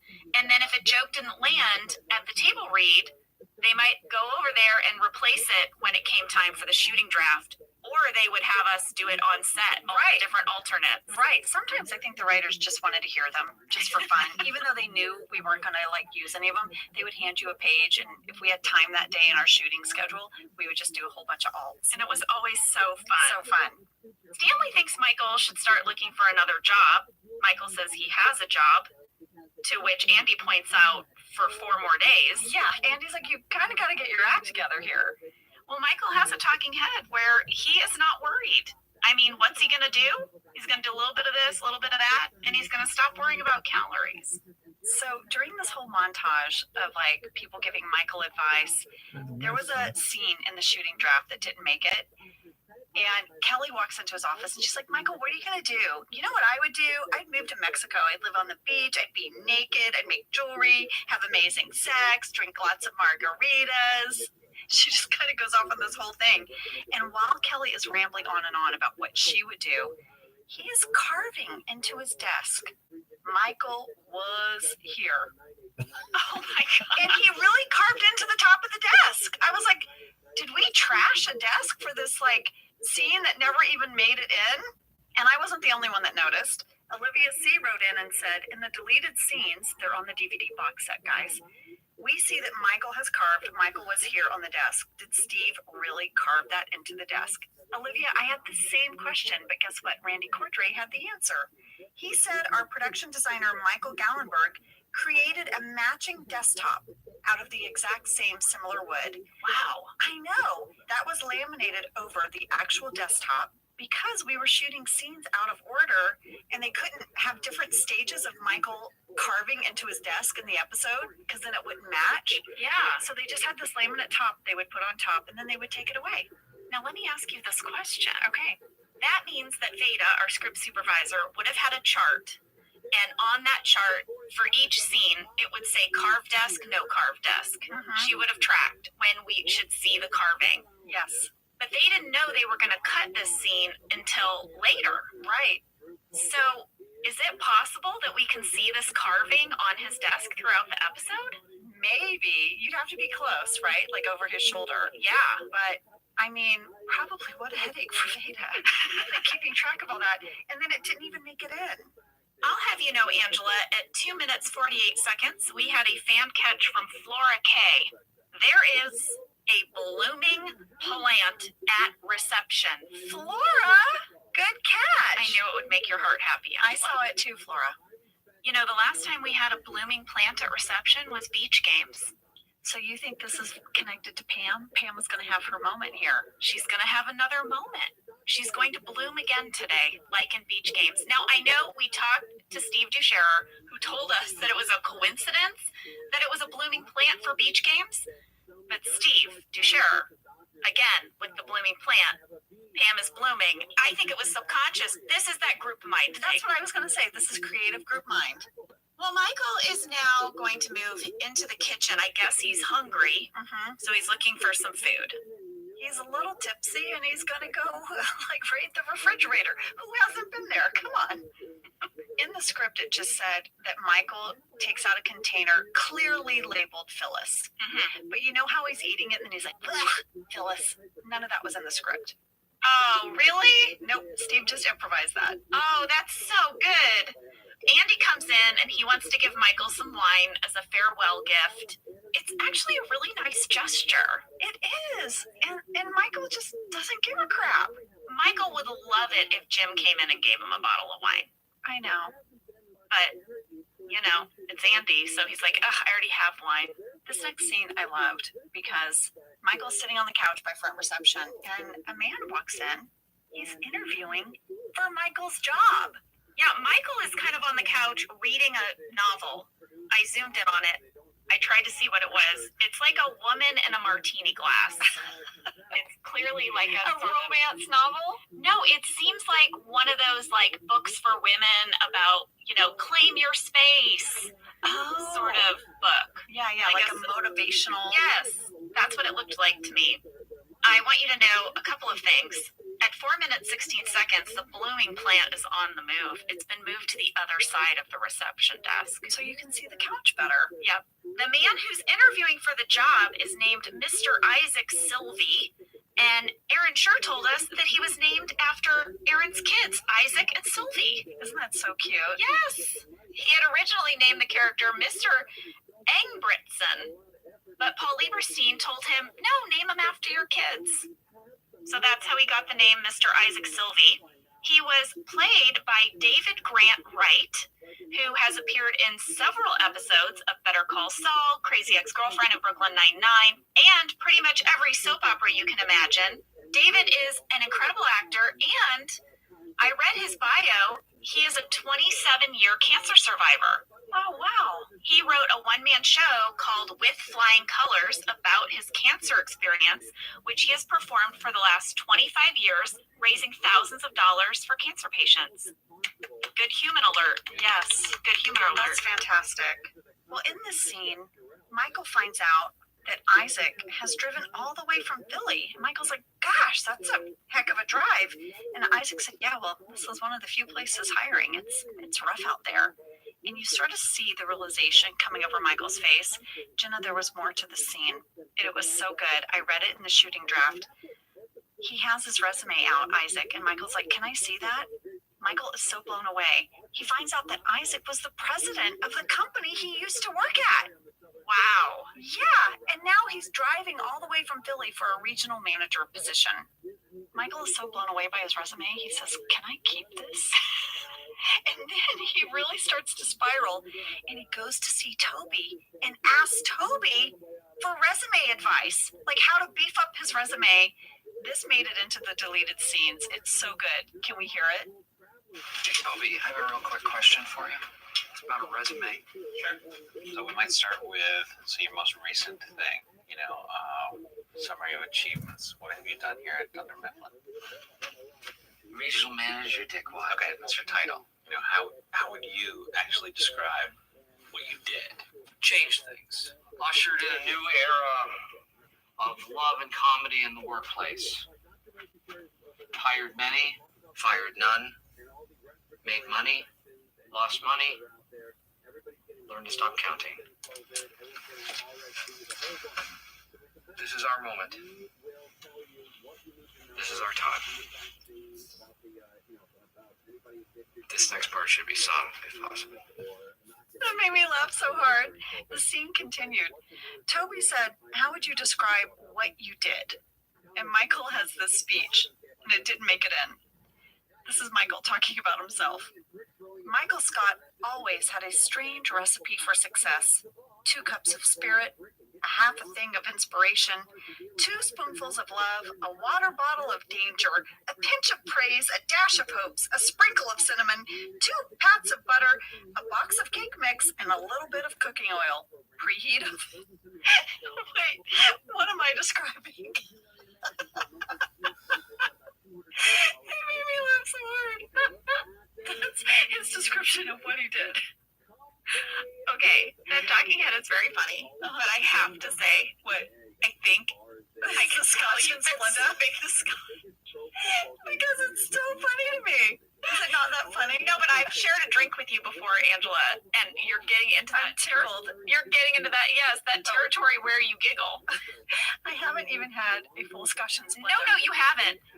And I just have to say one more time, it's so good. It's really good. I know. All right. Let's move on. Yes, let's.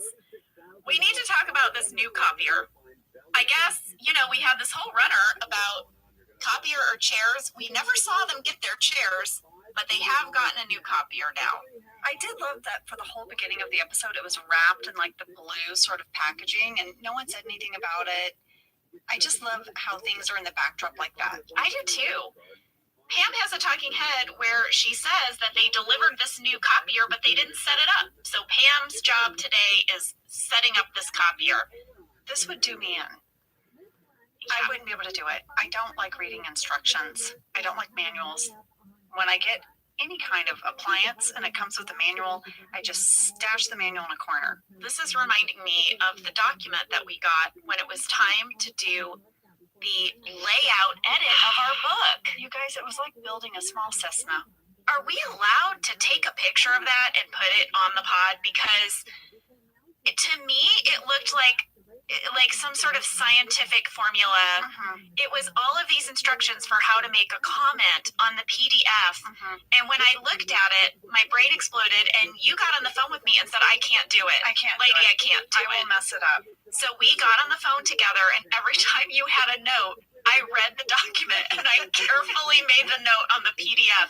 So if you buy our book, Office BFFs, just know that we now know how to, Jenna knows how to do a note on an elaborate layout, craziness document, and I learned how to build a Cessna airplane.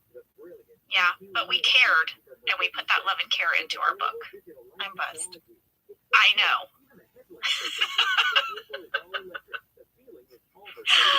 While Pam is going to be putting this copier together, Kevin is constantly bugging her, and there's a lot of Pam sass here. Yeah. I loved shooting this scene with Brian. We shot it first thing in the morning. They would do this when there were scenes at reception in particular that didn't feature the rest of the office. That meant nobody had to be in the background, and you guys didn't have to come in so early. So Brian and I came in first thing. It was probably 6:37 in the morning when we shot this scene, but I loved it. We had so much fun, and I got to sass him. I think we learned that in the accounting department, Kevin is tasked with all the menial tasks, like go make photocopies, go do this. You're so right. That's why he cares so much about the copier. It's his one job. When Pam talks about how a copier goes through a lot, I loved the runner of things that happened to this copier. Oh, yes, we didn't talk about that. It's so great. First of all, Creed puts coins into it. So right there, Creed is like probably messed with all the mechanisms. And Oscar's like, I think it's 75 cents. So he keeps feeding coins into it. And then, of course, Bandit chews on the wires, and then Kevin dumps a whole cup of coffee over the entire copier. It's no wonder this thing doesn't work. I know. I had a question for Randy Cordray at 5 minutes, 12 seconds. When we see Bandit chewing on the copier cord, I was like, Randy, do we know who the cat actor was? Because you have this whole list of the cat actors. It looked like Bandit. Well, Bandit was played in this scene by the ever-reliable Milkman. Oh, Milkman. Oh, Milkman. Randy said it took several days of training to get Milkman to actually chew on the cord, which was painted with sardine oil. Oh, wow. The training of the cat, the labor, the transportation costs, the cat rental for this episode, for this very simple 3-second insert shot cost us, any guesses, anyone? 3 seconds, a cat licking a cord. Any guesses? Cassie? She gets $2,000. Sam? I'm gonna go big and say $10,000. I'll hit it in the middle at 7.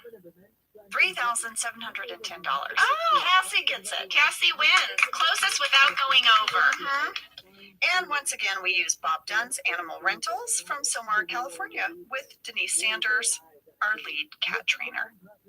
Once again, a simple little 3-second joke took somebody a week to make happen. Yeah.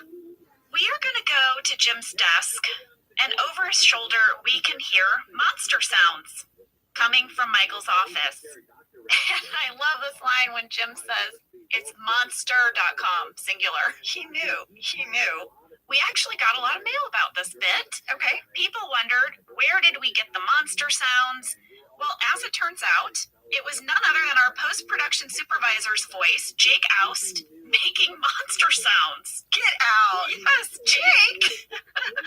I guess he just recorded monster sounds into a microphone, and then our sound supervisor, Bobby Maxton, took the recording, added some reverb and some scary special effects, and that is how we got our fakey monsters.com website. Jake, really good job with the monsters. I agree.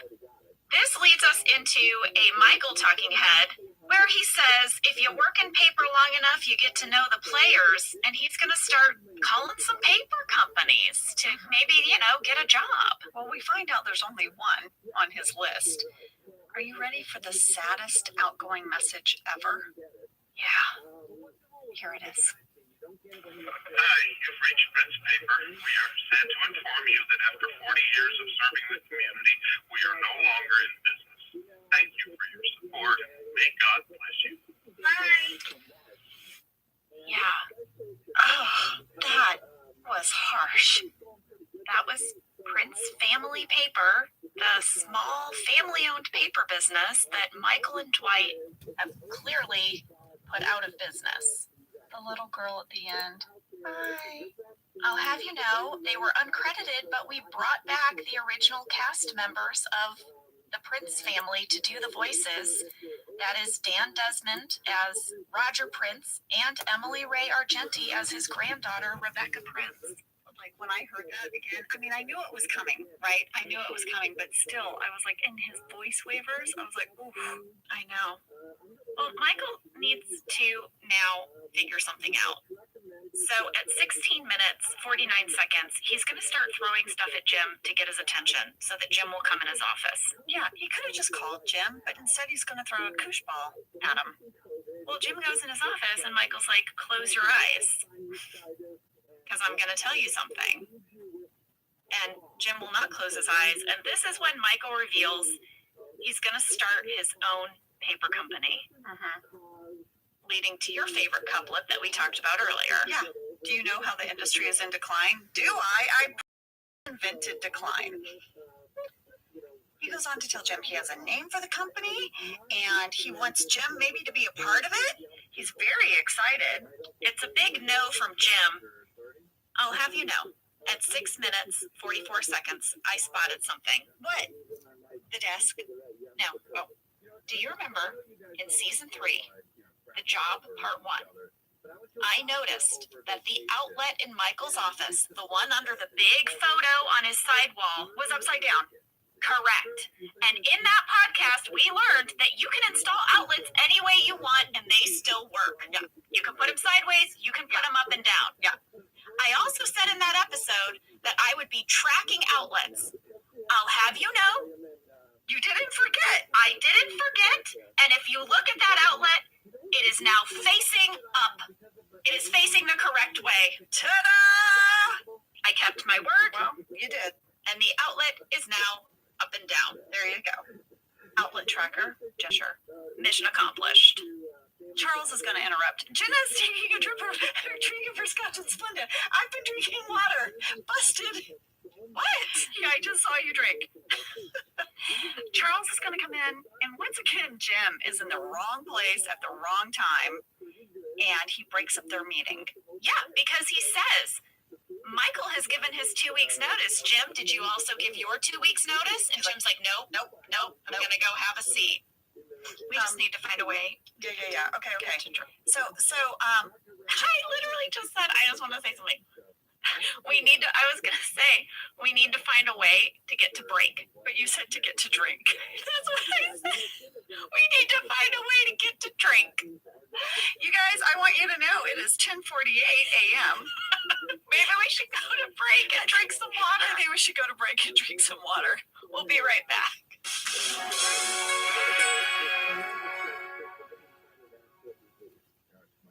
Let's talk a little bit about hydration in the new year, particularly about Liquid IV. Angela, you turned me on to this, and I'm going to have to give you props. Oh, thanks. It's pretty great. You told me that you use this when you travel to stay better hydrated, and I started doing the same thing. You know, whenever we go on a road trip, it's like I don't want to drink too much water because then I'll have to pee, and then I find myself so dehydrated. So I use this. Well, I like it for hikes. Here's what it is. You get a little packet and you put it in your water, and then you are going to get 3 times the electrolytes of a leading sports drink, plus 8 vitamins and nutrients. It's non-GMO and free from gluten, dairy, and soy. It is perfect for daily use before a workout or when you feel run down or after a long night out, hint, hint, or even on really long flights. Rehydrate yourself for the new year. Grab your Liquid IV Hydration Multiplier sugar-free in bulk nationwide at Costco, or get 20% off your first order when you go to liquidiv.com and use code OfficeLadies at checkout. That's 20% off your first order when you shop Better Hydration today using promo code OfficeLadies at liquidiv.com. Okay, we are back. We have hydrated ourselves. Angela's eaten some cheese. Jenna drank some water. We're going to be very serious podcasters now. We're serious. Don't worry. By the way, I wanted to start, before we jump back into the episode, I just want to give a big plug to BJ Novak's new show on Hulu called The Premise. It is so good. I've seen every episode. BJ, you are killing it. Every episode is standalone. It's like an anthology show with a different cast. He's directed many of them. He's written them. You know what I didn't expect? So I just saw the first one. BJ starts it. Yes, he has an introduction moment. Yeah, and I was like, oh my God, BJ, I didn't expect to see you. Well, they're great. BJ is one of the smartest people I know. Him and Mindy are two of the smartest people in the room. Yes, always. And he has this way of articulating complex thoughts in a really relatable way. And brilliantly funny way. Yeah. Relatable way. And brilliantly funny way. Yeah. He's the guy who wrote Diversity Day. That's all you need to know. He's also the guy that wrote The Book with No Pictures. It's one of our kids' favorite books, and we've read it to them over and over the years. The sort of scope of BJ's brilliance is really amazing. Yeah. BJ, we love you. We love your show. Check it out. The Premise on Hulu. And if you have a youngin', The Book with No Pictures, you will love it. Back to the episode. Pam is on the ground with this copier manual. And Dwight comes over. This is a really cool shot. This was directed by Paul Lieberstein. This was his idea to put the camera on the floor with Pam. I thought it was a really great idea. You know, at a certain point, there's only so many ways to shoot this documentary, and he found a new one. I think Paul liked to have some of the artsy shots, because do you remember when Jan goes to comfort Michael and he's sitting in the train? And you just saw this faraway shot of his feet. Yeah. So I think Paul likes those interesting shots. In the next scene, Michael goes up to Pam, kind of sneaky. He wants her to help him make a order form for his new company, which is basically Dunder Mifflin's order form, but with Michael Scott Paper Company in the corner in place of Dunder Mifflin. Right. She's like, okay, all right, let me think about this. And she comes up with this way that they could kind of do this. Scan it. Yeah. And he says, I was thinking maybe we would just tape it. Put a little piece of paper over it. Tape it. She's like, okay. I feel like this is the moment that starts Pam's storyline of feeling very easily replaceable, because she's been studying and studying this manual and thinks she's kind of had this great idea about how to use this new information, and it's just like that, replaced with some tape. At 8 minutes and 41 seconds, I want you to know, on Pam's desk, Nick is still in the office all day. Well, the post-it is still there. Nick has been in the office for 3 episodes now. Nick all day. Yeah, Nick in office. All right, now we're going to get into this really wonderful scene in the conference room. The Angela-Kelly rivalry is going strong. Kelly is talking to Charles about how she has to leave early on Tuesdays to pick up her little sisters from school because, you know, they're kind of like the Kardashians. Angela's going to come in because she wants to show Charles that brochure for the accounting seminar she was telling him about. Yeah, well, you remember he has a degree in accounting. Charles is like, did Michael just allow anyone in his office at any time? Okay, so this was in the script. I looked it up to see how much was ad-lib and wasn't. And there was a prompt for Angela and Kelly to talk at the same time. And we did add a little bit more, but basically we both just were going to gush like, oh yeah, he was like, come on in. I felt like this was super animated Angela. Well, you know, she is turning on the charm for Mr. Charles Minor. I know. She said there was a Sunday bar at the accounting seminar, but she didn't eat any, you know, just ate trim. And then Kelly shoos her out and turns to Charles and says, yeah, she's really special. You know, she's turning 50 this year. I was actually 37 when we filmed this. I am 50 now. You know, when we were trading messages with Aaron Shore, he wrote us about a prank that Idris Elba played on the writers before he came to set. Yeah. Now, he actually said, I don't know if this was a prank that Mindy played on us, pretending that it was from Idris, or if it was actually from Idris, but I guess they got this email that was like, listen, Idris gets really upset if you mispronounce his name. And his name is pronounced Idris Elba. It's so ridiculous. And they wrote it out. Idris Elba. Yeah, they sounded it out. But then a bunch of them were like, I swear that's not right. And so for the first week that Idris was on the show, all of the writers were afraid to call him by his name. And then they found out that this was not true at all.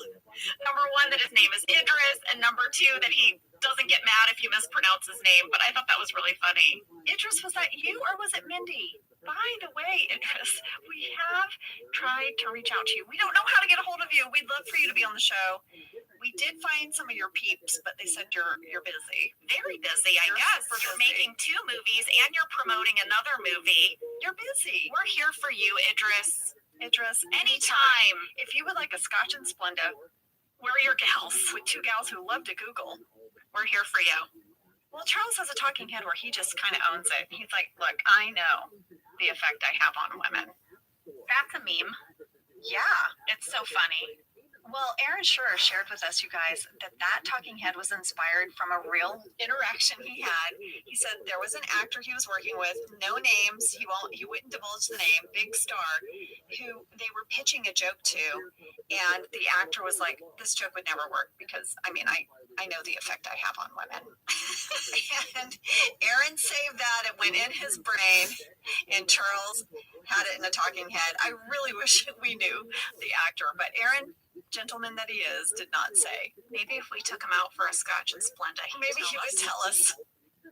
Immediately after the scene, Kelly is not going to give up, guys. And in the deleted scenes, there's a little bit of what I want to call a flirty in the break room. Ooh. Hello. Hey.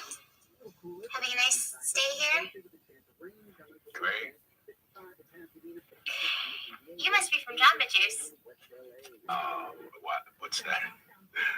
It's a juice company because you're a smoothie. Okay. Sorry about that. Ah! Why do I ever tell you to shut up, shut up, shut up? So she has this really lame pickup line and then immediately just hates herself and goes in the corner and is like, why did I do that?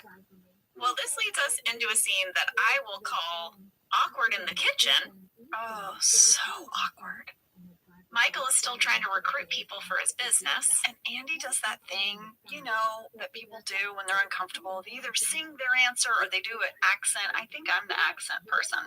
I sing stuff. Yeah, when you don't want to really tip your hand. Yeah. So Andy's like, oh, interesting idea. Like he does some ridiculous accent. But you would be like, that's a very interesting offer.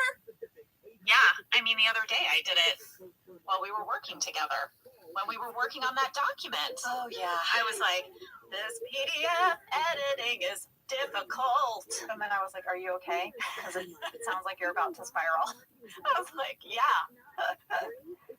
Well, it gets only more cringy because now Dwight comes in. But Michael does not ask Dwight to join his company, but it is also clear that Dwight wouldn't say yes anyway. Yeah, so he's like, I've got the farm and a thing, and let's put a pin in it. Yeah, let's definitely put a pin in that. Yeah. Well, we got a lot of mail about this kitchen scene. A lot of people felt like it was out of character for Dwight to not want to join Michael's paper company. And also, people wondered, why didn't Michael want him to join? And I just didn't know if we wanted to discuss. I have my thoughts. Let me hear them. Dwight is a survivalist, and he doesn't think Michael's company is going to survive. So, ultimately, even though he loves Michael, he's not going to go somewhere where he won't survive, right? Yeah. So, I think he's very practical, so he's not going to go with Michael. But I'm not sure why Michael doesn't want Dwight. Do you have any thoughts? You know, that is a really good question. I definitely see why Dwight would say no, but why Michael doesn't ask, I'm not quite sure. Yeah. Do you guys have theories? Yeah, send us your theories. We'll add them to a revisited. But Michael is going to ask Oscar. And the way he's going to do that is by putting a note in his sandwich, a piece of paper that he bites into. Don't worry, it's sterile. Just saying sterile doesn't mean it's sterile. I loved that line. It's like just saying bankrupt doesn't mean you declared bankruptcy. Exactly. Michael gets Oscar to meet him outside, and Oscar immediately starts offering very practical advice about how most new businesses don't turn a profit for the first 2 years. And, can he afford that? Can he afford to make no money for 2 years? Right. Well, Michael's like, hey, stop convincing me. You got the job. With all your number lingo. But ultimately, Oscar's a no. And that means that he has to move on to Stanley, who he's going to stalk outside the bathroom. Outside? He's inside. I guess outside the stall. I don't know how urinals work, but I imagine he walked up while he was just peeing because Stanley's like, I'm urinating. Michael keeps talking to him. Stanley's like, no. Michael has then a very sad talking head where he's like, you know what? No one said yes to prom, but I still had a good time. Guess what? What? Pam fixed the copier. After 4 hours, she did it. She didn't let it beat her. No, she did not. She knows everything about this machine. Phyllis is going to copy a piece of paper, and Pam is like, did it work? How is it? And Phyllis is like, fine. Fine. So this whole copier storyline felt very familiar to me. Having worked many temp jobs, having fixed many copiers in my real life, and it just felt to me like it was written by someone who also had this personal knowledge. Yeah. So I had to ask Aaron, have you had experience with copiers? Because so many of his real life stories have wound up in our scripts, like running past the speed meter. Yeah, and this whole copier story has so many details. So as it turns out, yes, he told us that he temped in a ton of offices when he was a struggling stand-up in New York, and he quickly learned that if you could unjam the copier, you held the power. Yeah, he actually said, quote, you were like an office magician at David Copperfield opening the cabinet of mysteries. And only a person who has done the copier thing, I feel like totally gets it, so I totally get it. He said that he would actually copy the user manuals and take them home and read them over the weekend. That's the part that really got me. He would learn everything from the manual. Aaron, I feel you. Thank you for writing this runner for Pam, because I was able to draw on a lot of my real life experience when it came to performing this copier story. I don't know. Did Michael leave the fakey order form in the copier? Charles finds it. How does he find it? We don't know. But he's going to get Hank, and they're going to escort him out the building. I am sorry. I am not sure that there is a recurring character that I love more than Hugh Dane as Hank. I know. When Michael's like, Hank, come on, escort Charles out. And Hank's like, come on, man. I know. Just come on. He's so good. So good. Michael really wanted to make a farewell speech. Charles is not going to have that. And everyone watches him as he leaves. And he's like yelling things from his car, right? He's yelling from the parking lot. And everyone's looking down and they're like, what's he saying? We can't hear what he's saying. This is what it said in the script. All right. Michael walks toward his car. Everybody watches from the conference room above. Michael stops at his car and looks up at the Dunder Mifflin windows. And then he yells this. This is it. This is goodbye. Forever. Ah! It's such a nice day out here. Freedom. I'm already so happy. I can do anything I want right now. I'm going to go for coffee. Ha ha. That is what was in the script. And then it says he screeches his tires and drives off. The camera follows his car. Michael parks just a short distance around the corner, gets out of his car, sneaks back into the parking lot and into the building. We get to hear a lot of people's opinions on Michael leaving. My favorite is probably Toby. He says, Michael is like a movie on a plane. Not great, but something to watch. And then when the movie's over, you're like, well, now what? Yes. BJ wrote that talking head. Very funny. And we got a piece of mail about it. What? Someone wrote in, and I'm so sorry I did not write down your name, to say that a missed opportunity in this episode was Toby conducting Michael's exit interview. Oh, wouldn't you have loved to see that? And I mentioned it to Aaron, and Aaron said, but he was escorted out. They like to believe that if Michael hadn't been escorted out, he would have had his exit interview with Toby before he left. Plus, they had written a pretty great Michael-Toby scene where Toby helps him with his resume that didn't make it in. Yes. Well, as everyone is having these really funny talking heads, Creed had one that was in the shooting draft and it didn't make it in, and I have to read it to you. Okay. Creed says, old Creedy outlives yet another boss. Time to put a marble in the box. And then Creed pulls out a cigar box out from his desk and puts a marble in it. There are 4 marbles in that box. What is that? What is that? Is that amazing? Well, like you said, Angela, Michael is not leaving. He actually army crawls through the front door, through the office. He goes over to accounting. This was a really fun scene for us to shoot. It was really hard not to laugh. We played around with how I shut the drawer, and I ultimately shut it with my foot, and it was just like so fun.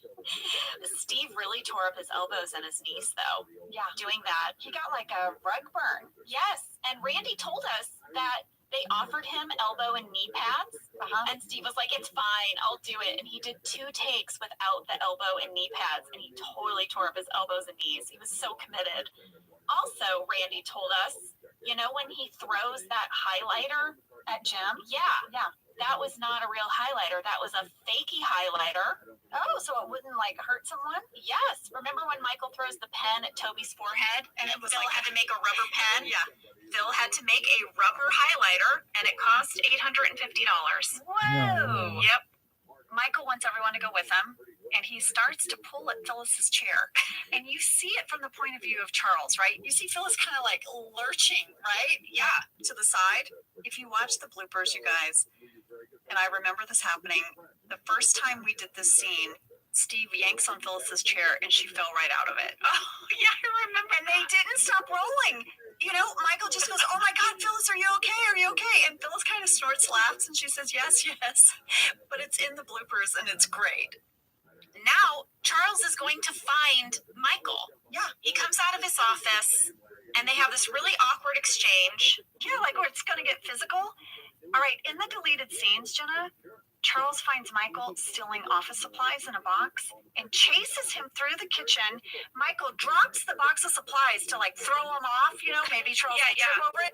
And then he like last ditch effort just grabs a big container of cheese balls and makes a run for it. Oh my gosh, that's why we were gonna have cheese balls later. Yes. In Michael's paper company. Because in the deleted scenes, that's what he leaves with is the cheese balls. I love it. I know, I wish it had made it in. So for me, when Michael's like, who's with me? Who's coming with me? This is his Jerry Maguire moment. Instead of a goldfish, it's a bunch of cheese balls.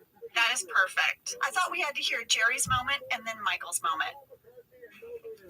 This moment will be the moment of something real and fun and inspiring in this God-forsaken business, and we will do it together.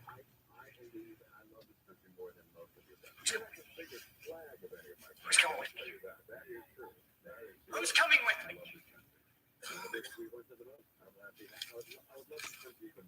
Who's coming with me besides Flipper here? I will go with you.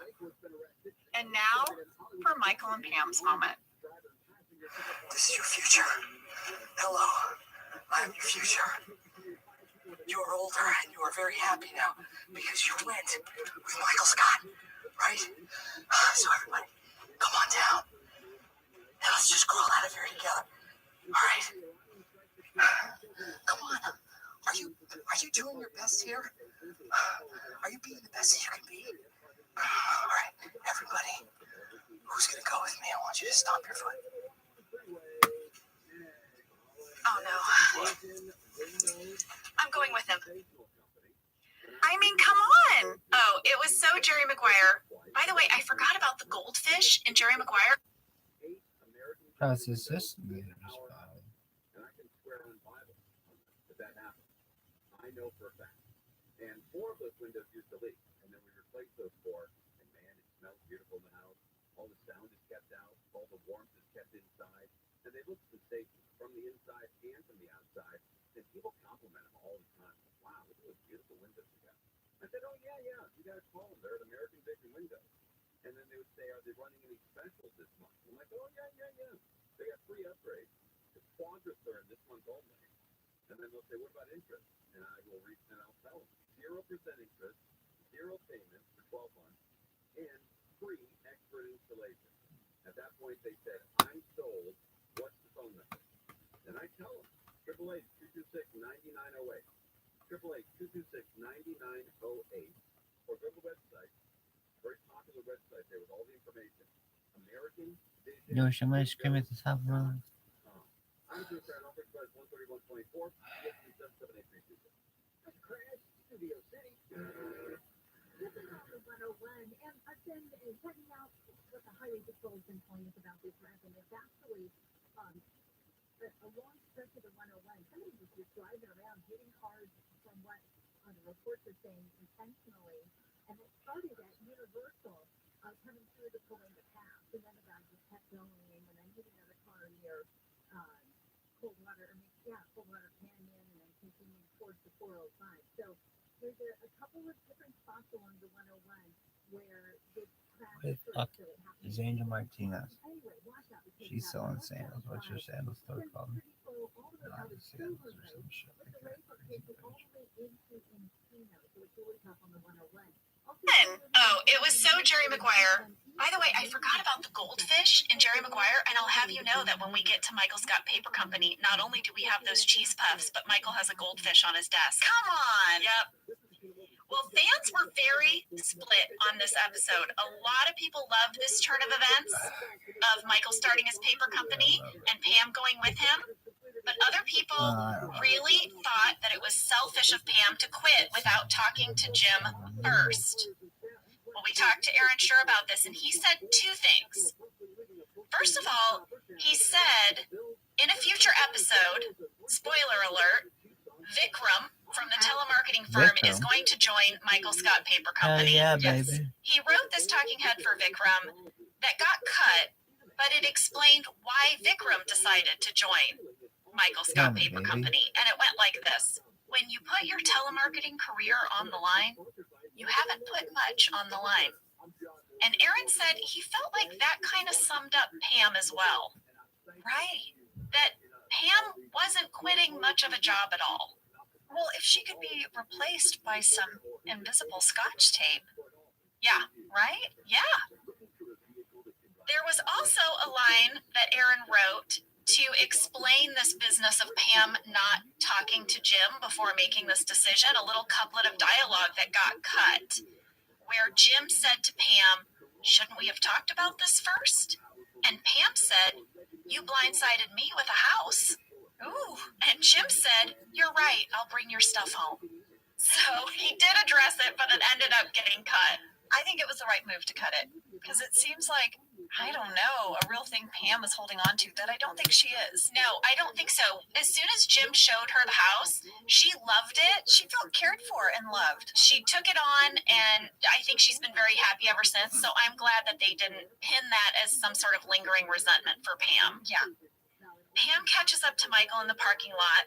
She says she's coming along, but she wants to be a salesman, not a receptionist. And Jim's kind of surprised by that. He's like, "Oh, okay." Yeah. And everyone is gathered again up in the conference room, and they're looking down as Pam and Michael walk away. And as they're walking away, you can see the doubt. You see this change of them being from triumphant to kind of doubt. Right. Well, a lot of people liken this ending to the ending of The Graduate. And spoiler alert to anyone who's never seen The Graduate, but at the end of the movie, the character of Benjamin, who's played by Dustin Hoffman, crashes the wedding of his love, Elaine, and the two of them are running away from the church. They're laughing together, and then they jump onto this city bus, and it's just so exciting, and they take their seat, and while they're sitting there, their expressions kind of slowly change. It's a really famous scene. It's so good. Well, in the script, our stage direction for this scene was this. Jim waves as Michael and Pam walk out together. We stay on their faces as they transition from fantasy to reality. So I was not thinking of The Graduate when we shot this. I was thinking of a different scene from the movie The Heartbreak Kid with Charles Grodin. Have you seen it? Might be a long time ago. Well, again, I guess, spoiler alert, at the end of this movie, he's finally married the woman of his dreams, Sybil Shepherd. He's been chasing her through the whole movie. He sits down on a couch at their reception, and then you just see this sort of like malaise wash over his face. And he's like, what now? Because for him, it's all about the joy of the pursuit, but now he did it. Right. And you can tell he's already restless. I thought of that movie because I always think that's such a perfect moment of acting. I mean, he's so good in that movie. But anyway. Well, I will tell you that Tom Cruise and Renee Zellweger in the elevator holding a goldfish also have a moment like that. Hey! Because I rewatched the movie last night. Well, this episode ends with something I absolutely love. There's a conference room scene. Charles is telling everyone we've lost some employees. We're going to have to do some shifting around. And this is so great. Everyone's reactions are so good. He's like, you know what, Kevin, you're going to be answering phones at reception. Everyone in the room is like, what? I know. Kevin? I know. I am very much in the foreground of this shot. That was on purpose because they wanted me to react, obviously. And then he says he's going to put Stanley, who's doing his crossword, barely awake, in charge of productivity. Dwight is like, are you kidding me? Aaron said he pitched that idea of having Charles put Kevin in charge of the phones, which is going to pay off beautifully in the cold open of next week's episode. But he said it just makes him giggle to think that, like, Charles's big power move after Michael leaves is putting Kevin in charge of the phones. Like, He's like, I got this place. Yeah. I know what to do. Speaking of the next episode, ironically, it did not air for 2 weeks. Oh, no way. Yes, there was a break. I just thought that was really funny. People had to really wait. 2 weeks. Yeah, this was a big cliffhanger. Also, this is the last episode that Pam was a receptionist ever in the office. She never returns to the receptionist desk. Let's finish our Scotch and Splenda. To Pam, RIP receptionist. I know. Next up, salesman. To Pam. I didn't know that either. When we filmed this episode, I didn't know. I didn't know that you didn't know at the time. Yeah. Well, we didn't know what was going to happen. We didn't. Wow. I should have worn my t-shirt today that says I would save the receptionist. Yeah. Well, listen, there were a lot of other receptionists that come along, but Pam is always going to be our favorite. Oh, thank you, lady. At least you're on Office Ladies. Come on. Thank you so much. That was 2 weeks. Next week is Dream Team. I can't wait to talk about it. Please don't bring any Scotch and Splenda. We can't do it. We can't have a Scotch and Splenda and do that podcast. You know what I'll bring next week? A giant pile of French toast. Oh gosh, don't bring that either. Listen, thank you so much to Aaron Shore and Randy Cordray for giving us all the inside details on this episode. We'll see you next week. Bye, guys. Thank you for listening to Office Ladies. Office Ladies is produced by Earwolf, Jenna Fisher, and Angela Kinsey. Our show is executive produced by Cody Fisher. Our producer is Cassie Jerkins, our sound engineer is Sam Kiefer, and our associate producer is Ainsley Bubico. Our theme song is Rubber Tree by Creve Bratton. For ad-free versions of Office Ladies, go to StitcherPremium.com. For a free 1-month trial of Stitcher Premium, use code OFFICE.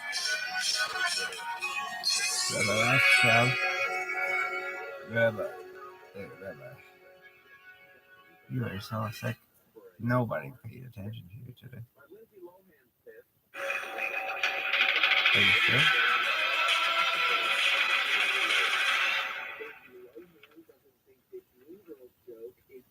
Most people give up on their resolutions by mid-January. Walmart Plus can help save yours this year by saving you time and money. This is how I Walmart communicate Plus is to the the membership website. with benefits like gas discounts, video streaming, plus so much more. Is your resolution to simplify your life? With free delivery, Walmart Plus makes ordering what you need online a no-brainer. Join now. New members get $50 in Walmart cash to get what they need to help save their resolution. Terms apply. See walmart.com/plus for details. Baby. Did you know that the bold, smooth taste of Dunkin' cold coffee can be brewed in your Keurig coffee maker and enjoyed at home? You heard that right. Dunkin's cold K-Cup pods were crafted to be brewed hot and enjoyed cold. Each Dunkin' cold K-Cup pod is packed with the smooth, bold Dunkin' flavor you crave. Pick up a pack of Dunkin's cold K-Cup pods and enjoy a Dunkin' cold coffee at home whenever you crave it. Just brew over ice and sip in seconds. Because the home with Dunkin' is where you want to be. I'm Jenna Fisher. And I'm Angela Kinsey. We were on The Office together, and we're best friends. And now we're doing the Ultimate Office Rewatch podcast just for you. Each week, we will break down an episode of The Office and give exclusive behind-the-scenes stories that only 2 people who were there can tell you. We're the Office Ladies. Hi, everyone. Hi. Lady, I want you to look at me. I am looking at you, and the first thing I said when I sat down was, I love this top. What is this? I said I'm going to bring it up. It is a sweatshirt. But look, it has poofies. Poofy shoulders. Is that a hood? It's a poofy shouldered hooded sweatshirt. Remember, I told you these poofy things are back. This is true. Jenna went to the mall yesterday, and she was texting me pictures of what I can only describe as Angela Martin's dream wardrobe. Yes, it's lacy, high neck, poofy shoulders, poofy arms. When we do our book tour, I'm going to have a dressing huge this way. selection. And I will also have, speaking of our book tour wardrobe, remember I said I was going to bring back the giant cloth flower. Yeah. That I don't know why I have so many in my closet. It was a thing. I was watching Drew Barrymore's talk show last week. She was wearing one. No. I took a picture. What, on her blouse? Yeah, her shirt. She had a fakey flower. Oh, I need to see it. Mark my words. I am on trend. It's poofy sleeves and fakey flowers. 2022. They're coming at ya. It's all happening, guys. Angela Martin fashion is here, mixed in with a little Jenna Fisher. A lot of people wrote in to say the fakey flower was from Sex and the City. I guess Carrie Bradshaw loved a fakey flower. She is not the OG of the fakey flower. Who is? I mean, I can't even tell you how much mail we got about it. I mean, I feel like fakey flower was here in the 80s. Let's look up some Molly Ringwald. Come on. I'm with you there. Yeah. I'm positive I had a fakey flower I clipped on a hat because I was trying to be like, what was that movie, Pretty in Pink? I have decided that I'm going to single-handedly bring back the fakey flower during our book tour. Even though Drew Barrymore wore one on her show, I'm going to bring it wide in 2022. Bring it wide. Yeah, I am. That should be our book tour slogan. Bring it wide. No. You know what? Let's rethink that. We should not. You know what? I'm going to think on it. Okay. Bring your flower. No. Wait. Maybe? No. We'll see you on the book tour. But for today, we're going to be discussing Dream Team, which is season 5, episode 20 of The Office, written by BJ Novak and directed by Paul Feig. Let's have a summary. Here it is. Michael has officially left Dunder Mifflin, and he has started his own paper company called Michael Scott Paper Company in his condo. Pam has joined him. Michael is having a little trouble facing his workday, but with Pam's encouragement, he decides to assemble a dream team to get their company started, and they are also going to have a meeting with a potential investor. Things are looking up. Yeah. Meanwhile, back at the office, Charles is in charge. Charles in charge. I know. In Scranton. Andy discovers that Charles is a soccer fan, and now everybody is trying to kiss up to Charles and get on his good side. It's the first time we've seen the man smile. Jim is even going to pretend that he used to play soccer. This does not go well. No. You know what I loved about this storyline, and it's something BJ talked about in the DVD commentary for this episode? He said normally when you break a story, you have the A story, which is the main story, and then you have the B story, which is sort of like the other sort of side dish, if you will. He said that Idris's scenes were so great, and the dynamic that Charles Minor had with the rest of the office was so interesting for them. They really felt like his storyline as 2 A stories. It felt like that. Yeah. Yeah, this felt like a very well-balanced episode. Right. I thought that was interesting. Fast fact number 1, this episode starts a delightful arc where Michael is going to run his own paper company. And I found out that it was our writer, Charlie Grandy, who came up with this idea, and they had been planning this arc for months. Oh, well, he was on the DVD commentary for this episode. I don't know if they mentioned this on the commentary, but this episode was nominated for an Emmy for Outstanding Single Camera Editing for a comedy series. Our editors were nominated. That's fantastic. It was edited by Claire Scanlon. Now, Claire came in to replace Dean Holland when he moved over to work as an editor and eventually a director on Parks and Recreation. So now our 2 editors were Dave Rogers and Claire Scanlon. You might remember Claire because she had a cameo as Freckles in Lecture Circuit Part 2. Before this, she edited Golden Ticket, but Dream Team was her 2nd episode, and she was nominated for an Emmy. Claire! Of course now Claire is like big, badass director, amazing. I would love to have Claire on. We should have Claire on. I know. Fast fact number 2 is a location breakdown. I knew you'd have one. Well, a good deal of this episode takes place at Michael's condo. And this was not an easy feat. Randy Cordray told me we went back to the same condo complex where we shot Michael's condo before for Dinner Party and pretty much any episode featuring Michael's condo. It was in Reseda, California, and it was owned now by a married couple. In order to use their condo, we had to move them into a hotel for an entire week. Okay. We had to take all of their stuff out. They put it into cartons in the garage. We painted the entire downstairs and decorated it. They made a point to decorate it differently from Dinner Party because, now Michael is single. Yes, I noticed the only thing that remained that I recognized from Dinner Party was the St. Pauli Girl beer sign. Same. In the dining room. Yes. We only shot at this condo for 1 day. And then they had to completely restore it back to the way the couple had it. And here is the thing that is fascinating to me. Because what they would do is they would take like a gazillion photos. Yeah. Of every shelf. Of everything. Anything that we moved, they took a picture of it before they moved it. And they would put it in a binder. Like hard copy photos. Because back then, that's what it was. Yeah, so it'd be like kitchen counter. Yes. Yeah. So that when the people came back, like even their little spoon caddy was where they left it. Or if they had a bookshelf, all their stuff, the books were in the same order as before. Picture frames were right where they left them. Everything. Isn't that fascinating? I know. It is amazing. in the DVD commentary, BJ talked about how carefully they decorated every wall. They put so much thought and detail, and you just see it just quickly in the background. But I caught a few things. I'm sure you guys did too. I'm going to bring them up when we get to it. I love it. Fast fact number 3 is a guest star homage to the amazing actress who played Nana. Her name is Connie Sawyer. Just incredible. We got a piece of mail from Meredith Q, who wrote, I did a deep dive. The woman who played Nana needs some recognition. Yes, she does. First of all, she lived to be 105. Who does that? Wow. Is what Meredith said. And according to IMDb, her first acting credit was in 1953 at the age of 40.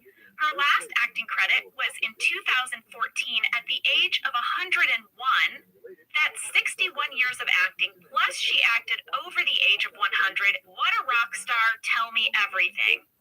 Well, I looked into this woman, and performance had been a part of her life, her whole life.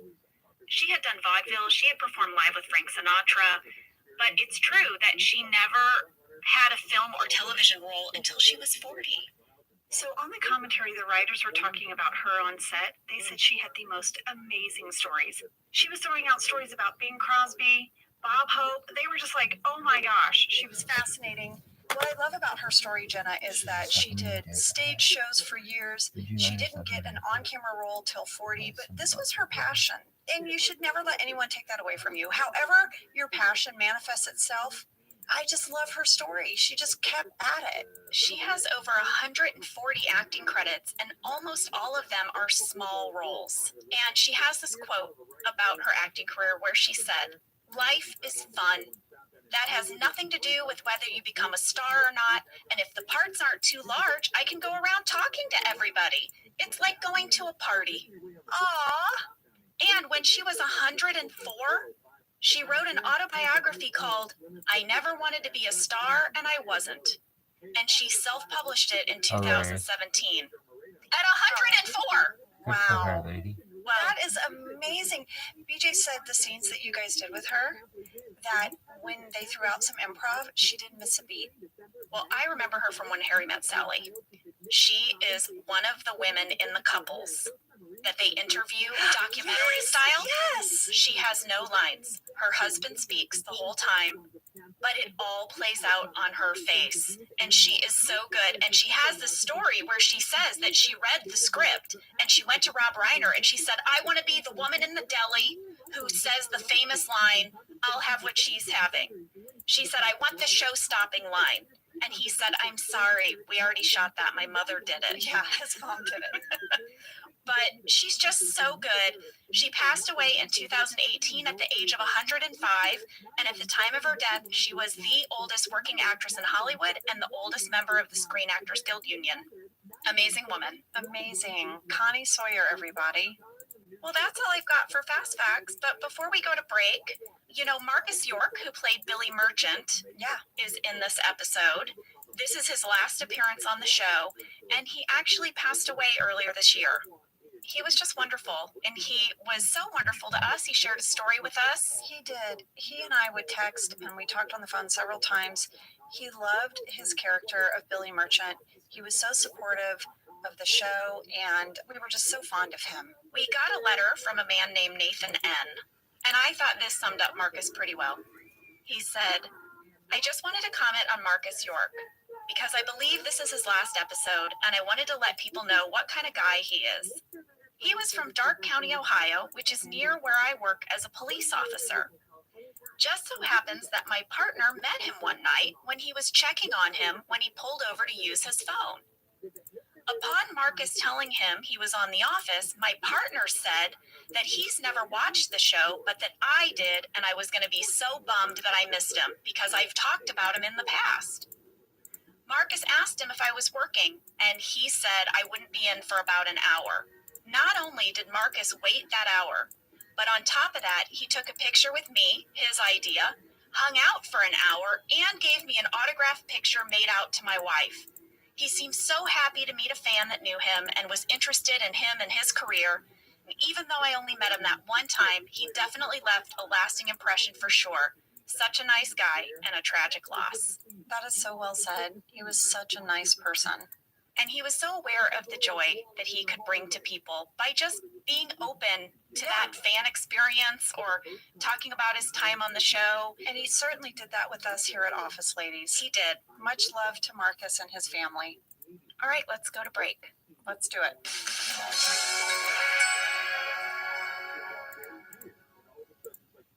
Well, folks, you know I have a lot of family in Texas, and I just want you to know, if you travel to Texas, there are vast landscapes, cultures, regions, destinations, activities that allow for an infinite number of different travel experiences. You can have fun in the sun. Texas has 350 miles of coastline. That's right.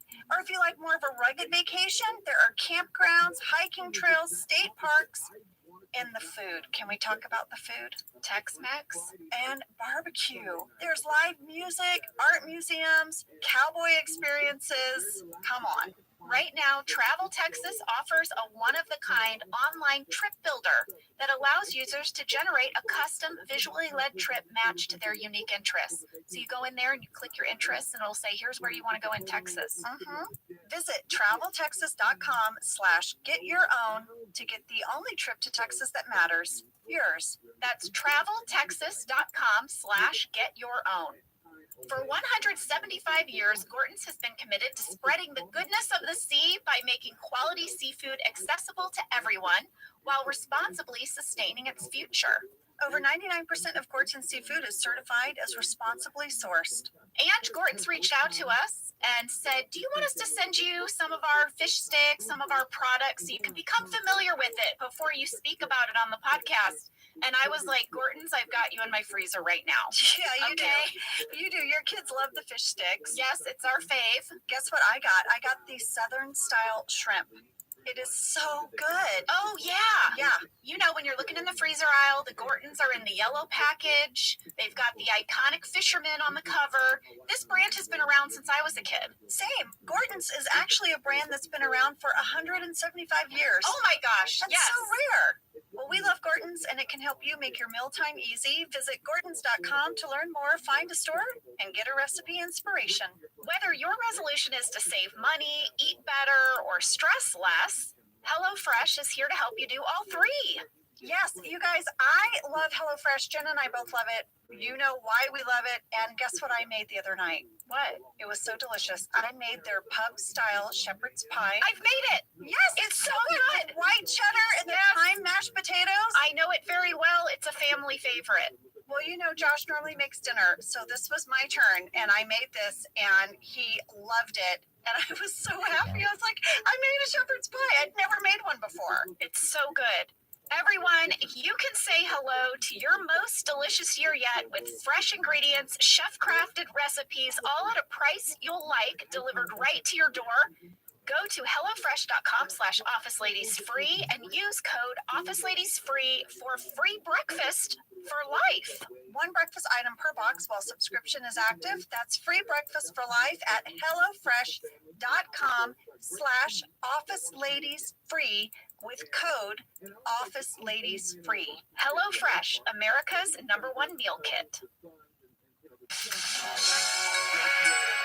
Well, we are back from break, and before we get into Dream Team, I couldn't help but remember the OG Dream Team, Jenna. Was it basketball? Yes! Yes! You guys, the 1992 United States men's Olympic basketball team, nicknamed the Dream Team, it was the first American Olympic team to feature active professional players from the National Basketball Association. And the team has been described from journalists around the world as the greatest sports team ever assembled. Wow. I know. I mean, I totally remember that. Me too. It was a big deal. It was a big deal, you guys. And listen, this is like when I was in school. So when this episode was coming up, whenever I saw the title Dream Team, I just always think, that's what I think of too. Yeah, I don't know if you guys think of that, but I just want to read the roster and just a few stats, okay, of this team. All right, the full roster for the 1992 Dream Team was Charles Barkley, Larry Bird, Patrick Ewing, Magic Johnson, Michael Jordan, Karl Malone, Chris Mullin, Scottie Pippen, David Robinson, John Stockton. Then they added 2 players later, Clyde Drexler, and they included 1 collegiate player, Christian Laettner. of Duke University, who was chosen over Louisiana State University's Shaquille O'Neal. Wow. Yeah. Head coach was Chuck Daly. Here are some things I thought were fun. The co-captains of the team were Larry Bird and Magic Johnson. They were undefeated in the Olympics. Chuck Daly used 0 timeouts for the entire 8 games. Not a single timeout was called, which is wild to me. Larry Bird was the oldest member of the Dream Team, and guess how old he was? He was the oldest member of the Dream Team. 41. 35. Wow. That was the old guy. And I thought this was interesting. Guess who led the Dream Team in scoring? I'm going to admit here that I don't watch basketball. Okay, and I don't know anything about basketball. Okay. So I know these people's names, and I know that they played basketball. Okay. Well, I would have guessed Michael Jordan. Who shoots the most? Wouldn't you have guessed Michael Jordan, Sam, Cassie? Right? He's a good player. He's amazing. Watch the Last Dance documentary. Amazing. I would have guessed Michael Jordan, but in fact, it was Charles Barkley, and Michael Jordan came in second. Oh. How about them apples? But anyway, when I think of Dream Team, I think of the OG Dream Team. But you know, Jenna, this isn't the only time in the course of our show that we mention the Dream Team. When else do we mention the Dream Team? Bonus points if you can guess this. Dream Team and Meredith. I mean, I'm assuming it's a Party party planning thing, but I don't know what episode that's from. The Dream Team and Meredith is from, some of you out there probably guessed this, season 7, Goodbye Michael. Oh! And it was about the party planning committee. It's Angela, Phyllis, and Pam, and then Meredith kind of pops her head in the back. Are we planning the goodbye party for Michael? Is that what's going to happen? I think so. All right. So, Dream Team, 2 of them in the course of The Office. One is Michael Scott Paper Company, which is Vikram, Pam, Ryan, and Michael. And the other is the party planning committee. Well, let's get into this episode, Jenna, because phones are ringing. Kevin's at reception. It's not going well. He's trying so hard to transfer these calls. I mean, he's just yelling across the office rather than transfer the calls because he can't remember everyone's extension. And he's sort of yelling personal stuff, like it cracked me up that Oscar's mom was calling. Yes. He yelled it across the bullpen. Well, he is going to try to transfer a call to Andy. Yeah. But first, he's going to transfer it to pretty much every other desk in the office. He's going to run around and then transfer it and then transfer it and transfer it. Yeah, like it goes to Creed and then it goes, he's just running all over the place. We got a question from Brenda R. in Mexico who wants to know, was Brian really transferring the phone calls on set, or was this some behind the scenes magic? Well, when I would be Pam at the reception desk, they had a list of the real extensions because the phones really worked. Yeah. And I would really transfer the calls. But the initial ring would come from somebody behind the scenes. There was a desk with a phone that was also connected to our phones backstage. So there were 2 options when you wanted to transfer a call. Either you did it for real, or you would just hang up and the person backstage would make another person's phone ring. But that would require them sort of trying to whisper into a walkie-talkie to get them to coordinate all that. Yeah. So I always just transferred the calls. I mean, I had my real life receptionist experience. Yeah. I got to put it to use. Yeah. But I didn't know what Brian did. So I texted him. And he said he also really transferred the calls. But he would have to remember the extensions because he was running around. After the first transfer, he couldn't take his slip of paper with him anymore. Right. Oh my gosh. I still have a photo of all of their transfer numbers that was taped to my phone. I took a picture of it. Yeah. Well, in the DVD commentary, Matt Sohn, our camera operator, shared with us that on the day they were filming, Brian was doing the transferring, but they were having some issues with the phones. And so they weren't going to some of the desk clumps they were supposed to. And so Brian actually ended up running around to wherever it was ringing. So, wow, so that mania was a little real. He really didn't know where it was going to ring. I think there's at least one time where it didn't ring where it was supposed to, and he just ran. And Matt said they were just following him. We had a fan question from Monica in Scranton, Angela, and this one's for you. Okay. When Angela yells out, "You're bad at this too," were you implying that Pam is bad at it and so is Kevin, or that Kevin is bad at everything? Well, first first of all, that line is scripted. That was not improv. And I think Angela is just implying that Kevin is horrible at everything. Okay, I actually don't think it's a dig at Pam for once. I think it's more of a dig at Kevin. We also got a piece of mail from Grace B, who said, Kevin taught me how to transfer a call. She said she was an office aide in high school. They got a new phone system. She wasn't sure what to do, but she remembered this episode, transfer, extension transfer, and it worked. Oh my gosh. So she says thank you. You're welcome. Well, in the script, when Kevin finally gets the call to Andy, this was the stage direction. People ad-lib, way to go, all right, applaud, giving Kevin fist bumps. He is very happy. In the background of Andy's talking head, the celebration continues. Kevin shakes up a soda can and opens it. That's very Dream Team-esque. I know. Very sports celebration. I know. Well, now Pam is going to arrive for her first day of work. First day, there's a sign and everything. I know. It's official. I don't know if you noticed her little blazer. I did. There was a very big wardrobe discussion before we started this arc. Yes. For what Pam's I'm a paper salesman outfit is? Yes. So here's one thing. We originally thought, should she wear a pantsuit? Like kind of a power suit. So bold, Pam. But listen to this. In an earlier season, there had been a discussion about if Pam could sometimes wear pants to the office because she had such a uniform of her cardigan and her pencil skirt and everything.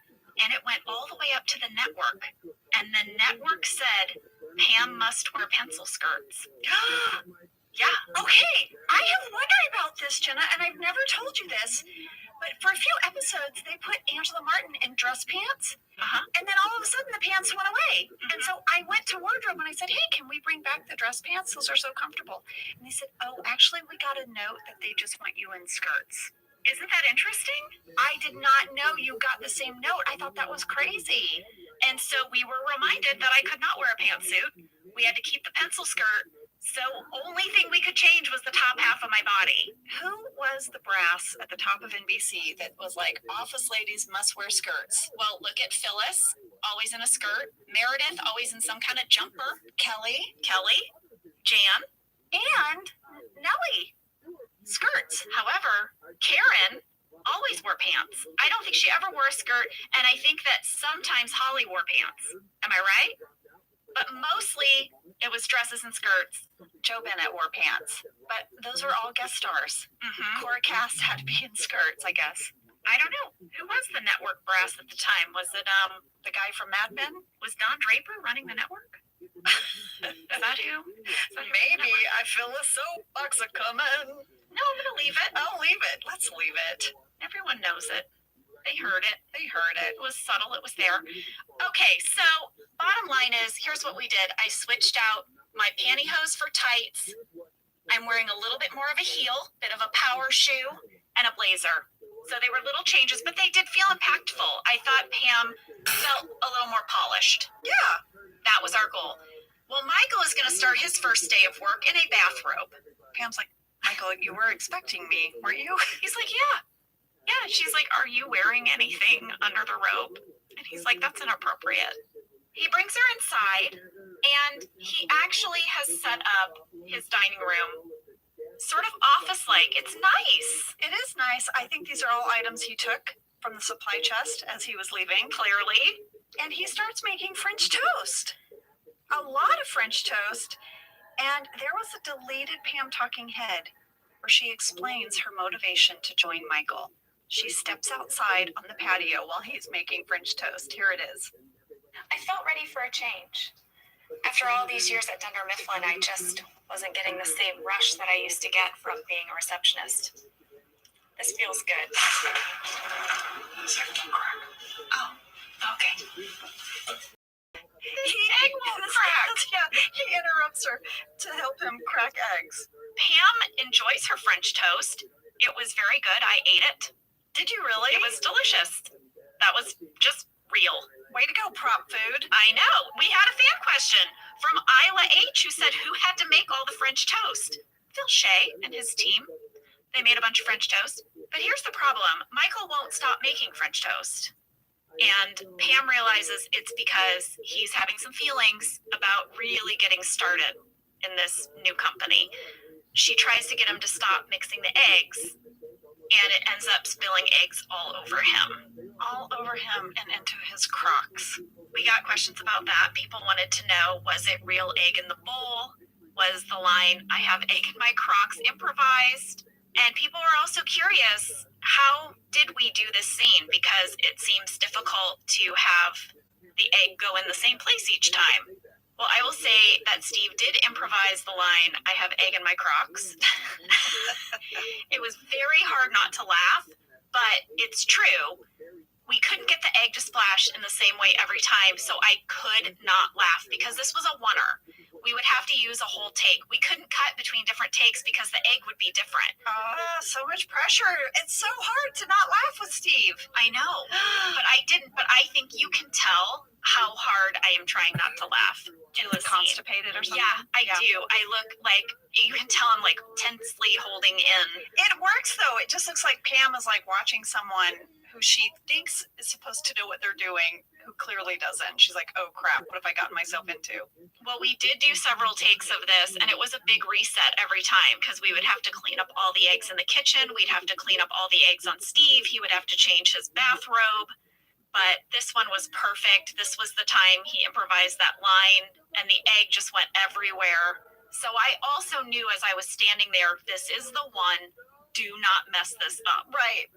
So one thing to point out, you guys, which I love about our show, to nerd out on you for a minute, since Steve improvised the line, eggs in my Crocs, that meant our camera operator had to improvise the move to pan down to his feet. Yes. That wouldn't have been planned, but that sells the joke. So good. Such a great two-hander. We also had a fan catch in this scene in the kitchen.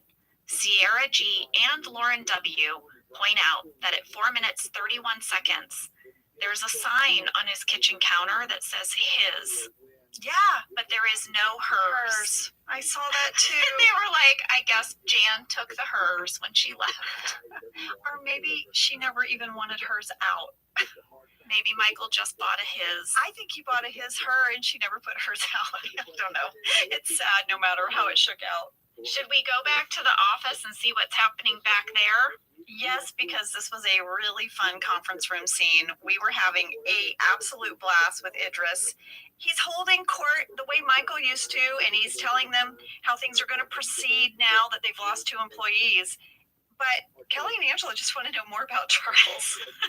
I love that Kelly's like, where are you staying in Scranton?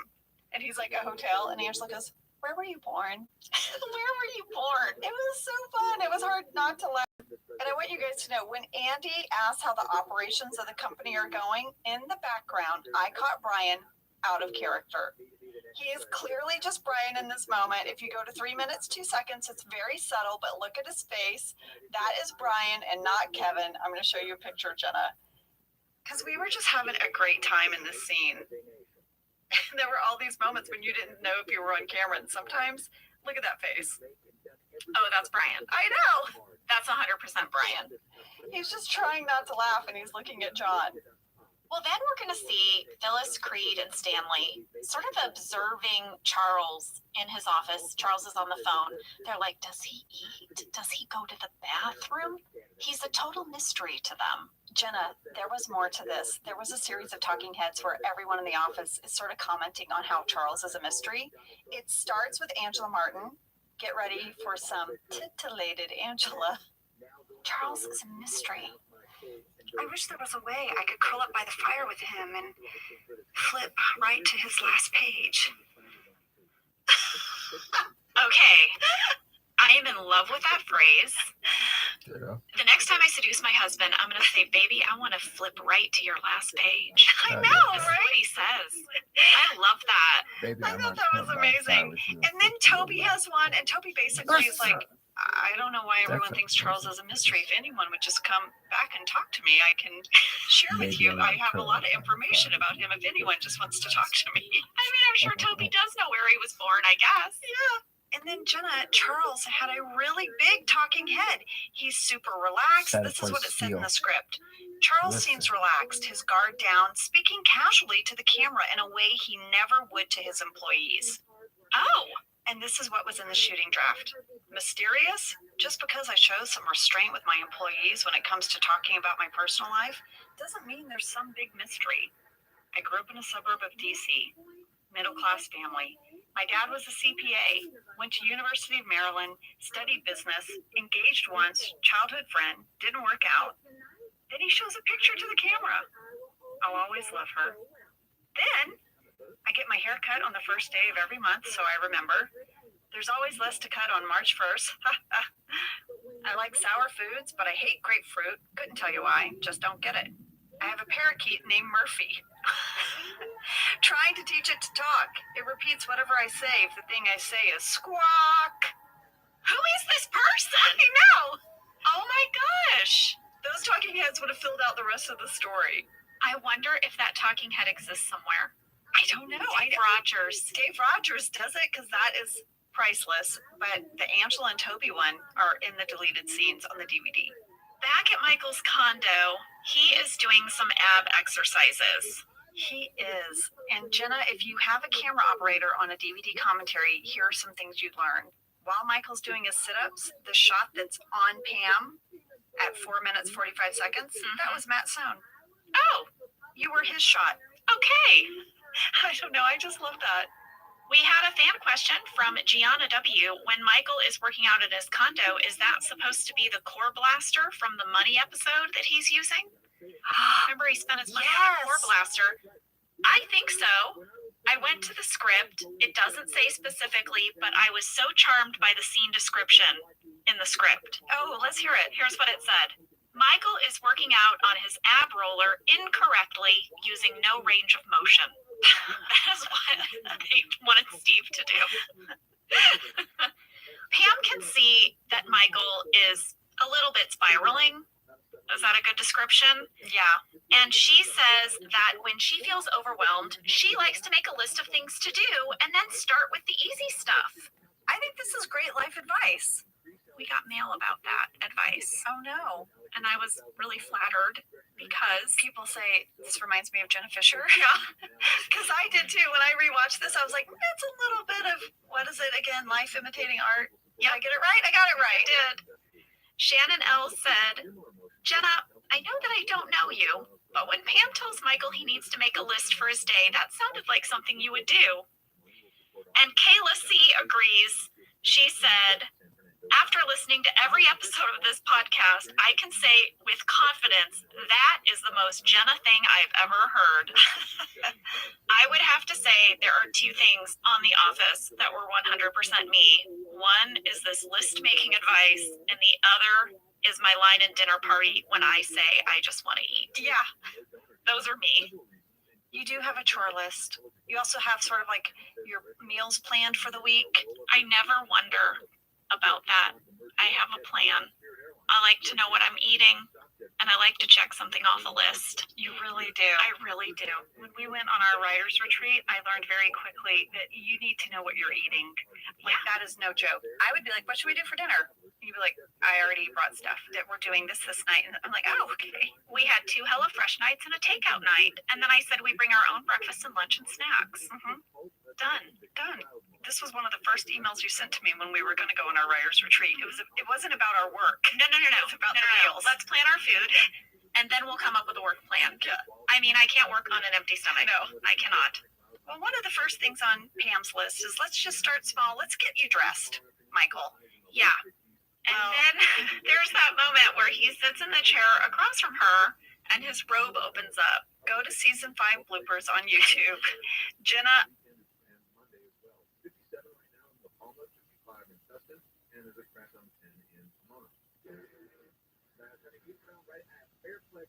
Looking like good news now. Then veer out of the middle lane so your drive is recovering from about Hello. As you make your way northbound on the 57 in Brea, you're seeing brake lights just after Conner Canyon. You're slowly crawling from there until you make your way past the 60. And a busy ride if you're on the 91 eastbound in Anaheim Hills. Approaching Lakeview, that drive stays pretty slow up until you get to Green River Road. KFI in the sky guy helps give you their bastard on Pedro Moreno. Moments like my daughter telling me a new joke mean a lot to me. But after being diagnosed with metastatic breast cancer or MBC, which is breast cancer that spreads to other parts of the body, they mean even more. I take igers. How will I live? Igers 125 milligram tablets with an aromatase inhibitor in current dose with HR positive, HER2 negative, as the first hormonal. And then we'll come up with a work plan. I mean, I can't work on an empty stomach. No, I cannot. Well, one of the first things on Pam's list is let's just start small. Let's get you dressed, Michael. Yeah. And then there's that moment where he sits in the chair across from her and his robe opens up. Go to season 5 bloopers on YouTube. Jenna, I don't even know how you salvaged anything from that scene. Matt Stone even talked about it in the DVD commentary. He was like, Jenna kept breaking up. She laughed every time. So Steve was wearing underwear. He was not nude. They were like flesh toned, right? Yes, exactly. But on the day, we had this idea that Pam would keep talking to him, but she would move her little clipboard up so that she wouldn't have to see him. His business. Yes. But every time I did the gesture to move my clipboard up, it would make me laugh. Like the idea of it, all of it, it was one of those moments where I couldn't stay focused because I could see it from the outside and it was just so tickled me. It was such a funny moment. And Steve never broke. Steve could just keep a straight face.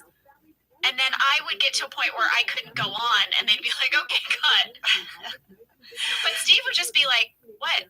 Well, what is it? I was going to play the blooper, but when I rewatched it, Jenna, you're laughing so hard you're making no sound. I know. So if I played it, it'd just be like, yes, it's true. While we're in this moment, I would love to point out some stuff in the background. Please. There is a shelf of Dundies behind Michael during the scene. Also, you probably noticed all of the inspirational posters all over the condo. I did count, though, 10 Dundies. Let me know if you guys got the same amount. 10 Dundies plus a no right turn, no left turn, and no U-turn sign. Oh, during this scene. Okay. Well, I don't know if you noticed this. I did not notice it at first, but luckily, Floor H wrote in to say there are 2 television sets in Michael's condo. Well, there's a big box one, and then on there's a the stand. little one. Yes. So you can really see it at 7 minutes, 29 seconds. He has bought himself a new TV, but he has not taken down the broken plasma. So it's like the new television is sitting on a TV stand. It's your standard square TV. It's much bigger, by the way, than the little mounted one on the wall. Yes, and it sits right under that broken one. But here's the thing. Michael is actually going to come up with some good ideas for today.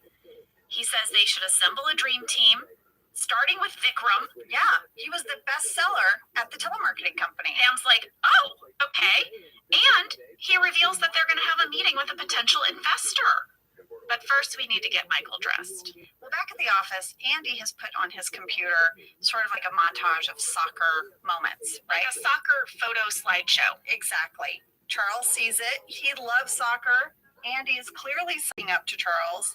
I actually remember us talking about soccer, and Idris plays soccer. Really? Yes. He's like a good soccer player. He like played growing up. He like played on like a soccer league on the weekend. So he actually knew a lot about soccer. Well, he's British. Football. Football. Yes. What am I saying? Football.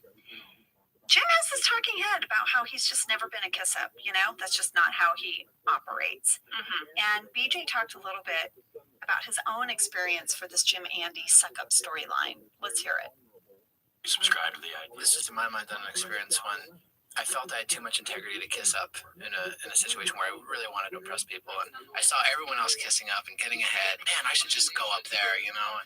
So I like the idea of a guy who does it, who just says, "Screw it! Like, I'm going to do this because this is how you get ahead." And maybe I'm being lazy by not kissing up, and then it comes back to bite him. But I liked a good guy like Jim deciding to do it.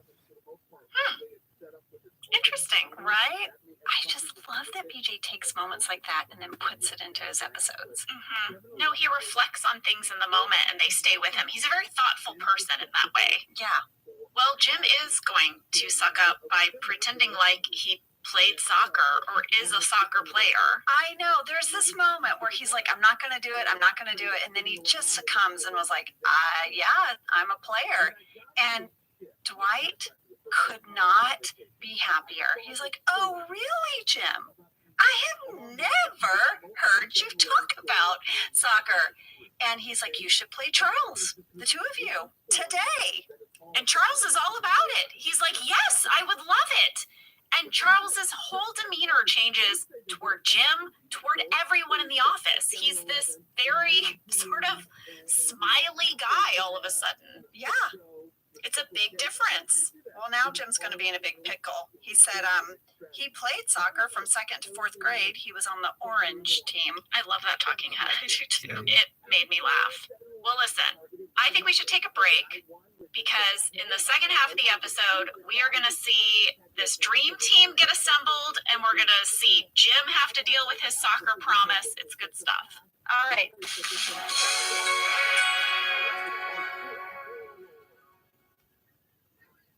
This show is sponsored by BetterHelp. You know, around New Year's, we all reflect and people really start making lists of what they can do to be their best self for the next year. Yes, I think, the new year definitely makes you think New Year's resolution. What do I want to change? New year, new me, that kind of thing. Yes, but perhaps this year we could be reflecting on what we're already doing right. Yeah.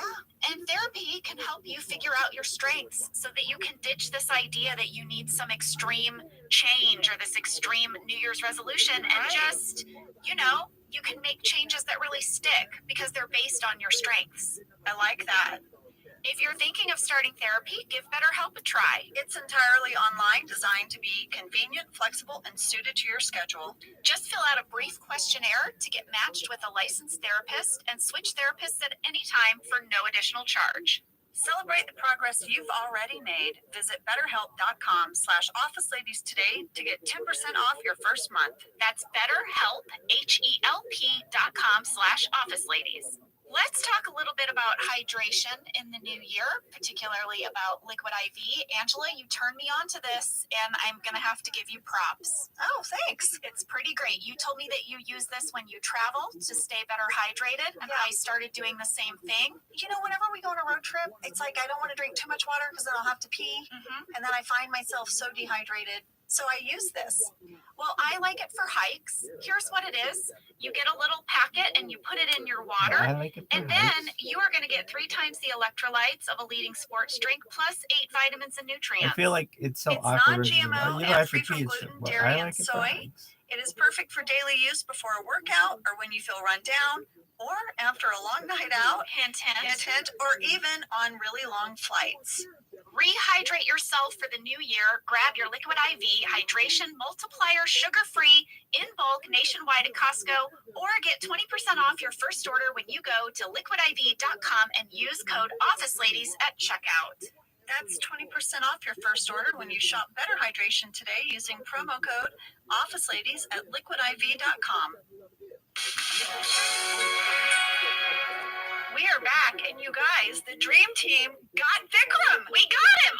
Vikram, played by the awesome Ranjit Chowdhury. He was so fun to work with. He passed away last year. I know. He was so funny. We're in the car, and Michael's all excited.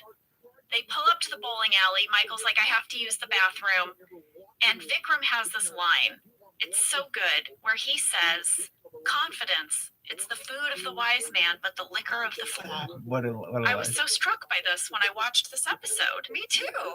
So I Googled it because I thought, is that like an old, I don't know, expression, proverb, like a Greek philosopher? No, it's nowhere. There are Reddit threads dedicated to trying to figure out where this line came from. There was an article written about this one line. You're kidding. And how wise it is, and how the writer of the article couldn't find its origin either. Someone on our writing staff wrote that line. And we don't know who? I asked BJ, I asked Mindy, I asked Aaron Schur. No one can take credit for it. Aaron Schur said something that I really liked. He said, I don't know. Let's give credit to the whole writing staff. Like some sort of collective genius came up with this line. But someone wrote that from Brilliant. Office. And Brilliant. it's so good. Confidence. And then It last is week we talked about the Vikram having this amazing talking head food that of got the West. deleted. This is where it would have lived, you guys. Right after the scene in the car where he says this amazing proverb, he would have said, when you put your telemarketing career on the line, you're not putting much on the line. And Ranjit was just perfection. He's so Everything. good. His delivery. I couldn't get enough of him. Well, you just so believe him. Yeah. And our guest actors were always that way. Allison Jones had this amazing She's so ability good. to find people who didn't seem like they were acting at all. Yeah. Well, Michael is going to go into the bowling alley. He wants a pair of 9 shoes. Guess who's working the counter? Ryan. Ryan, who's not on the list. You know, Vikram has this great line in the car where he's like, he's been gone a long time. Is it possible he went bowling? You know him better than I do. And I thought, Jenna, your delivery as Pam was so great when you're like, yeah. Yeah. So Pam goes in and sees what's happening and says, this was not on the list, Michael. And then she looks at the list and then she's like, when did you put this on the list? I loved that. We noticed right away that Ryan is very tan and very blonde. I was really curious. When did BJ know he was going to have to do this with his hair? This is what he said on the DVD commentary. So when I was in Germany and wasn't able to be on the show for a while, my character ran off to Thailand. All I knew about Ryan coming back was that he was going to be blonde. Now the tan is great too. The tan is very funny. I heard of the hair's frosted tips, and then when we did it, Mindy, whose idea it was, came and was like, no. We're only going to go for this joke once. You have to be completely blonde. And so we dyed it, and I wore a hat in public for weeks trying to save the surprise and save my dignity. And he goes on to say that he was also touring stand-up during this time. So he got a spray-in brown coloring, you know, that you could like, yeah. And so he sprayed his hair brown, and then he went on stage, and it started coming off, like dripping off, like what happened to Rudy Giuliani. Oh my God! Same thing. Yes, exactly. So he had to wear this hat, but it was like really stressful. He was trying to keep it a secret. I've used that spray for when my roots are coming in. It's genius. I love the spray, by the way. Yeah, it's great. But if you get really warm, it will sweat off. Yeah. Beware. Where are we? I'll give you a little location breakdown on the bowling alley. Idle Hour Lanes, which is the sign out sign, is a real bowling alley in Scranton. We matched their logo. And in Scranton, there's 2. And one of them is next to Poor Richard's. Yes, I've been to that one. I thought you had. It's part of the bar, kind of. Like when you go into Poor Richard's, you think, at least I thought I was walking into a bar, but I actually was walking into a bowling alley, and then the bar was to the right. It's interesting. I thought that we were at Pickwick Bowl, which does have a bar next to it, sort of similar to the real Idle Hour Lanes, but no. Randy Cordray said that we shot ours in Canoga Park. It was a bowling alley in Canoga Park. I also have a little guest star shout out to the bowling alley manager who calls Ryan a shoe bitch. He was played by Jim Woods. He has appeared on How I Met Your Mother, Reno 911, and was a regular on the comedy satire Safety Geeks, SVI. Again, another person who did not seem like an actor to me. Yeah, seemed like a real grouchy bowling alley manager. Exactly. There was some delicious Pam sass because Pam just does not like Ryan. When he tells her he makes $60,000 a year, and she's like, "Really? They pay you a yearly salary at the bowling alley?" Yeah, so good. Well, the dream team is going to arrive to meet their investor. That's right. It's at what appears to be a nursing home. Can I tell you there was a beat in the script where Michael describes who the investor is? Okay. He says her name is Barbara Kivas. She invests in local businesses, and I've been putting together a little presentation for her. Oh, but that didn't make it in the episode, but I'm like, okay, who's Barbara Kivas? I've got a location breakdown on where we shot this. Oh. Which is interesting to me. It was a Best Western hotel that was attached to the bowling alley. And we redressed their conference room to look like a nursing home. Randy Cordray said that our location manager, Kyle Alexander, was really awesome, that he would do this kind of thing all the time.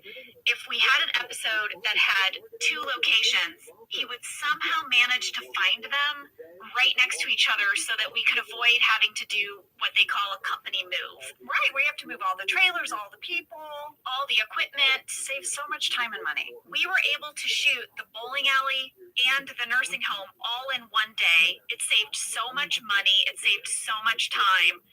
And Randy was just giving a lot of compliments to Kyle, saying that Kyle was able to do this all the time, and it was a huge, huge benefit to our production. Amazing. And it was a benefit on a very practical level because it would save the time, which also wouldn't run down the crew as much.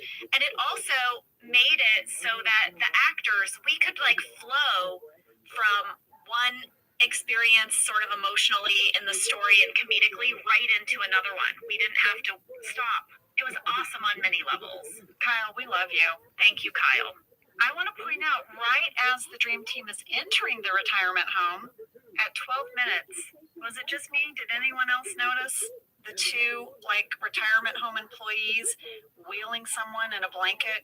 I don't know, like, was it a corpse under a blanket? Oh my God, I did not notice that. I mean, I went over and over to it, just like I couldn't stop looking at it. I was like, who is this back there? I'm going to show you, Jenna. It's so brief. But look, I don't know, this person's like on a cot or a stretcher. Do you see? Yes. I'll put it in stories. My other background catch for this scene is at 12 minutes, 27 seconds. The elderly gentleman that Michael is like snapping, like, hey, over here. He is watching Maury Povich. Yes. And it's actually Maury Povich. That was scripted that he was watching Maury Povich. And they were able to get the rights to it. Yes. And on the screen, if you zoom in, there's a woman and there's a chyron underneath her with like writing. Yeah. This is what it said. Tell the truth. Is my fiance in love with my mom? Oh, that's what they were watching. Okay. Well, Michael is going to make his pitch to this investment club. And it's a real club. There's 3 people, 2 women, and the man who's watching Maury. But Pam and Ryan realize very quickly that one of the women is Michael's Nana. Yeah, it's not just Barbara Kivas. It's Nana. It's Nana. During this pitch, he's going to start by introducing his team. BJ said he loved that he got the title in the episode. Oh, it's kind of a fun thing when that happens. So Michael's like, ladies and gentlemen, I present to you the dream team. Did you notice at 13 minutes, 20 seconds, when Michael is introducing Ryan, that he winks at Nana while eating vanilla pudding in like a flirty way? And Nana is delighted. I know. I mean, he's buttering her up in the best way. Ryan is a hot mess. BJ said, by the way, that he ate a ton of vanilla pudding and that it was delicious. I love a vanilla pudding. I also want to point out that at 13 minutes, 41 seconds, there is a big zit on my jawline. No. This is the only time you see it, because at 14 minutes, 46 seconds, the zit is gone. So clearly, I got a touch up. Only you would notice that. I did not notice that. It's so large. It's one of those undergrounders. Oh, yeah. That is, you know, had its own heartbeat. Yeah. Say no more, girl. And I would get those on my jawline. But thank you, Laverne, for covering that up by 14 minutes, 46 seconds. And by the way, I can imagine, because they almost never let us get touch-ups after we started rolling, I can imagine Laverne sitting at the monitors and just being like, you need to let me get in there. You need to let me get in there. And so she probably convinced them, and she was able to come in and touch up my zit. But you do see it 13 minutes, 41 seconds. Do you know what was super embarrassing? And this would happen every once in a while. What is when, like, someone like Matt, sound camera operator, would be like, you would hear him sort of radio, hey, Laverne, why don't you step in? Yeah, it's because he is looking at it through the camera. It's true. That happened to me one time. I definitely had like one big one on my forehead, and Matt was like, I think we should get a little powder for you. I'm like, oh my God, Matt! Well, have you know, the woman in this investment group who wants to give Michael the money was played by Eve Segal. Eve has appeared in Shameless, Superstar, Dead to Me, and Legion. I was not able to figure out who played the gentleman. It was a non-speaking role, so he was a background performer, so he is uncredited as far as I can find. But you know, in the end, Nana is going to say no. Nana says, this is an investment club. We're not about handouts here. And so she's a no. In the car ride leaving there, Vikram made me laugh because he's like, Nana brought up some good points. I know. And then he's like, what kind of name is Nana? And Pam's like, it means grandmother. And then Vikram is like, I'm out. He's like, sweet goodbyes. At Dunder Mifflin, the soccer game is about to be underway. There was a deleted Dwight talking head. He is setting up the whole parking lot. He's drawing chalk. I wondered how it got there. Yeah, the cones. There's a talking head while Dwight's doing this. And he shares one of his childhood dreams. Can we hear that? When I was a child, I always dreamed of being a referee, penalizing people, enforcing the rules. But I never could have dreamed of this. Wow, he would have been a great referee, actually. Yeah. Very quickly, we see that the group of Dunder Mifflin employees, they don't know anything about soccer. In the deleted scenes, there was a moment where Creed picks up the soccer ball and throws it at Kelly's back like dodgeball. And he's like, you're out. Oh. Well, this is interesting because we got a piece of mail from Kyle T, who wanted to know, how long did you guys have to play soccer? Did you have any training, or did they just let you guys go crazy? Was any of it choreographed? You were there. I mean, obviously the stunt that's coming up was choreographed, but the other stuff, was it just kind of freeform? Yeah, we could just sort of like fart around in the background. Okay. I did ask for sneakers, so I'm in sneakers. I thought Angela Martin might have taken it very seriously. Sure. So I'm in my sneakers. And then I actually caught a moment in the background that I kind of vaguely remember, because it was that art imitating life, life imitating art, whatever. Phyllis actually did get hit with the ball. What? When we were just horsing around. And you can see it? It's very subtle in the background. It Hit wasn't where? I think up in her upper torso. Not hard, right? Mm-hmm. But that we were kicking around back there. If you go to 19 minutes, 28 seconds, tell me what you see. It was Creed. Creed, which is no surprise to me because Creed would sometimes get a little crazy with props. So I did a slow motion screen play-by-play, okay, that I will put in our stories. If my memory is correct, it didn't hurt, but she did get hit with the soccer ball, and we were like, oh my gosh. Okay, so here's the beginning of the ball. Uh-huh. Okay, coming from Creed. Yep. Okay. Wow, it's high up. Next frame, see where it's headed? Right to her face. I know, Phyllis in the red sweater. Ironically. Then you kind of see her bending over, and then I see what looks like some people running to her aid. Yeah, Ed, you see the ball sort of hitting right there. Yeah. Her red, it looks like her shoulder maybe. Mm-hmm. There, it makes contact, and then here you kind of see her face. Yeah. Like she's kind of Yeah. bending to the side. So, yeah. Oh my gosh, Phyllis did get hit with the ball in the episode where she gets hit with the ball. Yes, and so did Kelly. A lot of people getting hit with the ball. Well, we did also get some fan mail. People wanted to know, did Phyllis perform her own stunt? Now, this is totally separate, guys. You know, what I just showed you was not No. a scripted moment. Here's what happens. There's this moment where Charles is going to kick the ball super hard toward Jim, and Jim ducks, and Phyllis gets clocked in the face. And everybody is like, Jim, why did you duck? Yeah, Dwight's like, Jim, why did you duck? An experienced soccer player wouldn't duck. First of all, I will tell you that there was no soccer ball used in this particular shot. Idris was kicking air, and Phyllis faked getting hit. It is an amazing fakey hit. Yes. Randy Cordray told me that we added the soccer ball using CGI magic. It was the folks at Stargate International. Randy actually said, I dare say, it's one of the most effective uses of CGI that The Office ever incorporated. I mean, it looks totally real. Big applause to John for his, fakey seeing of the ball and ducking. I mean, all of it. It all works. And then Phyllis is like, I think I swallowed a crown. I know. We also got a fan mail flurry. What about? Jim ducking. Oh, is this a soccer fan mail flurry? Like soccer?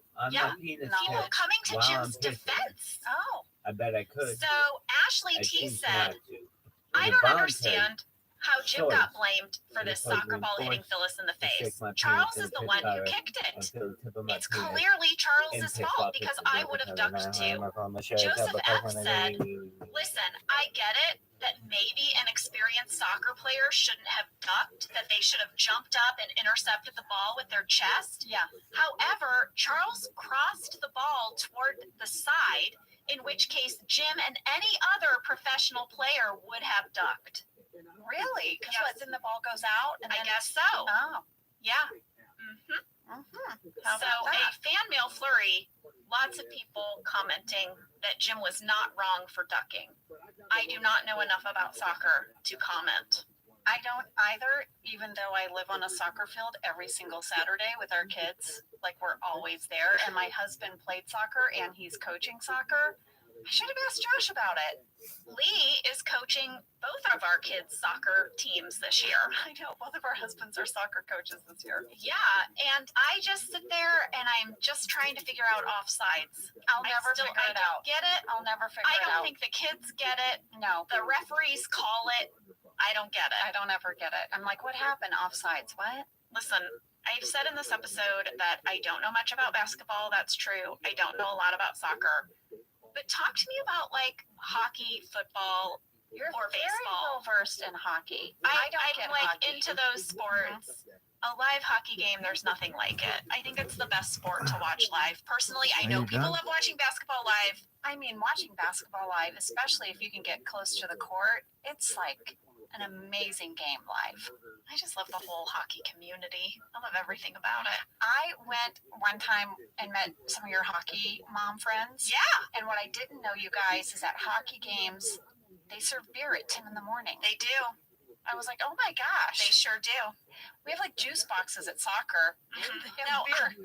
I remember going to like one of our early hockey games for my son, and it was at 7:30 in the morning, and I brought a coffee, and people were like, "Does anyone want a beer from the concessions?" And I was like, Okay. don't think so, but thank you."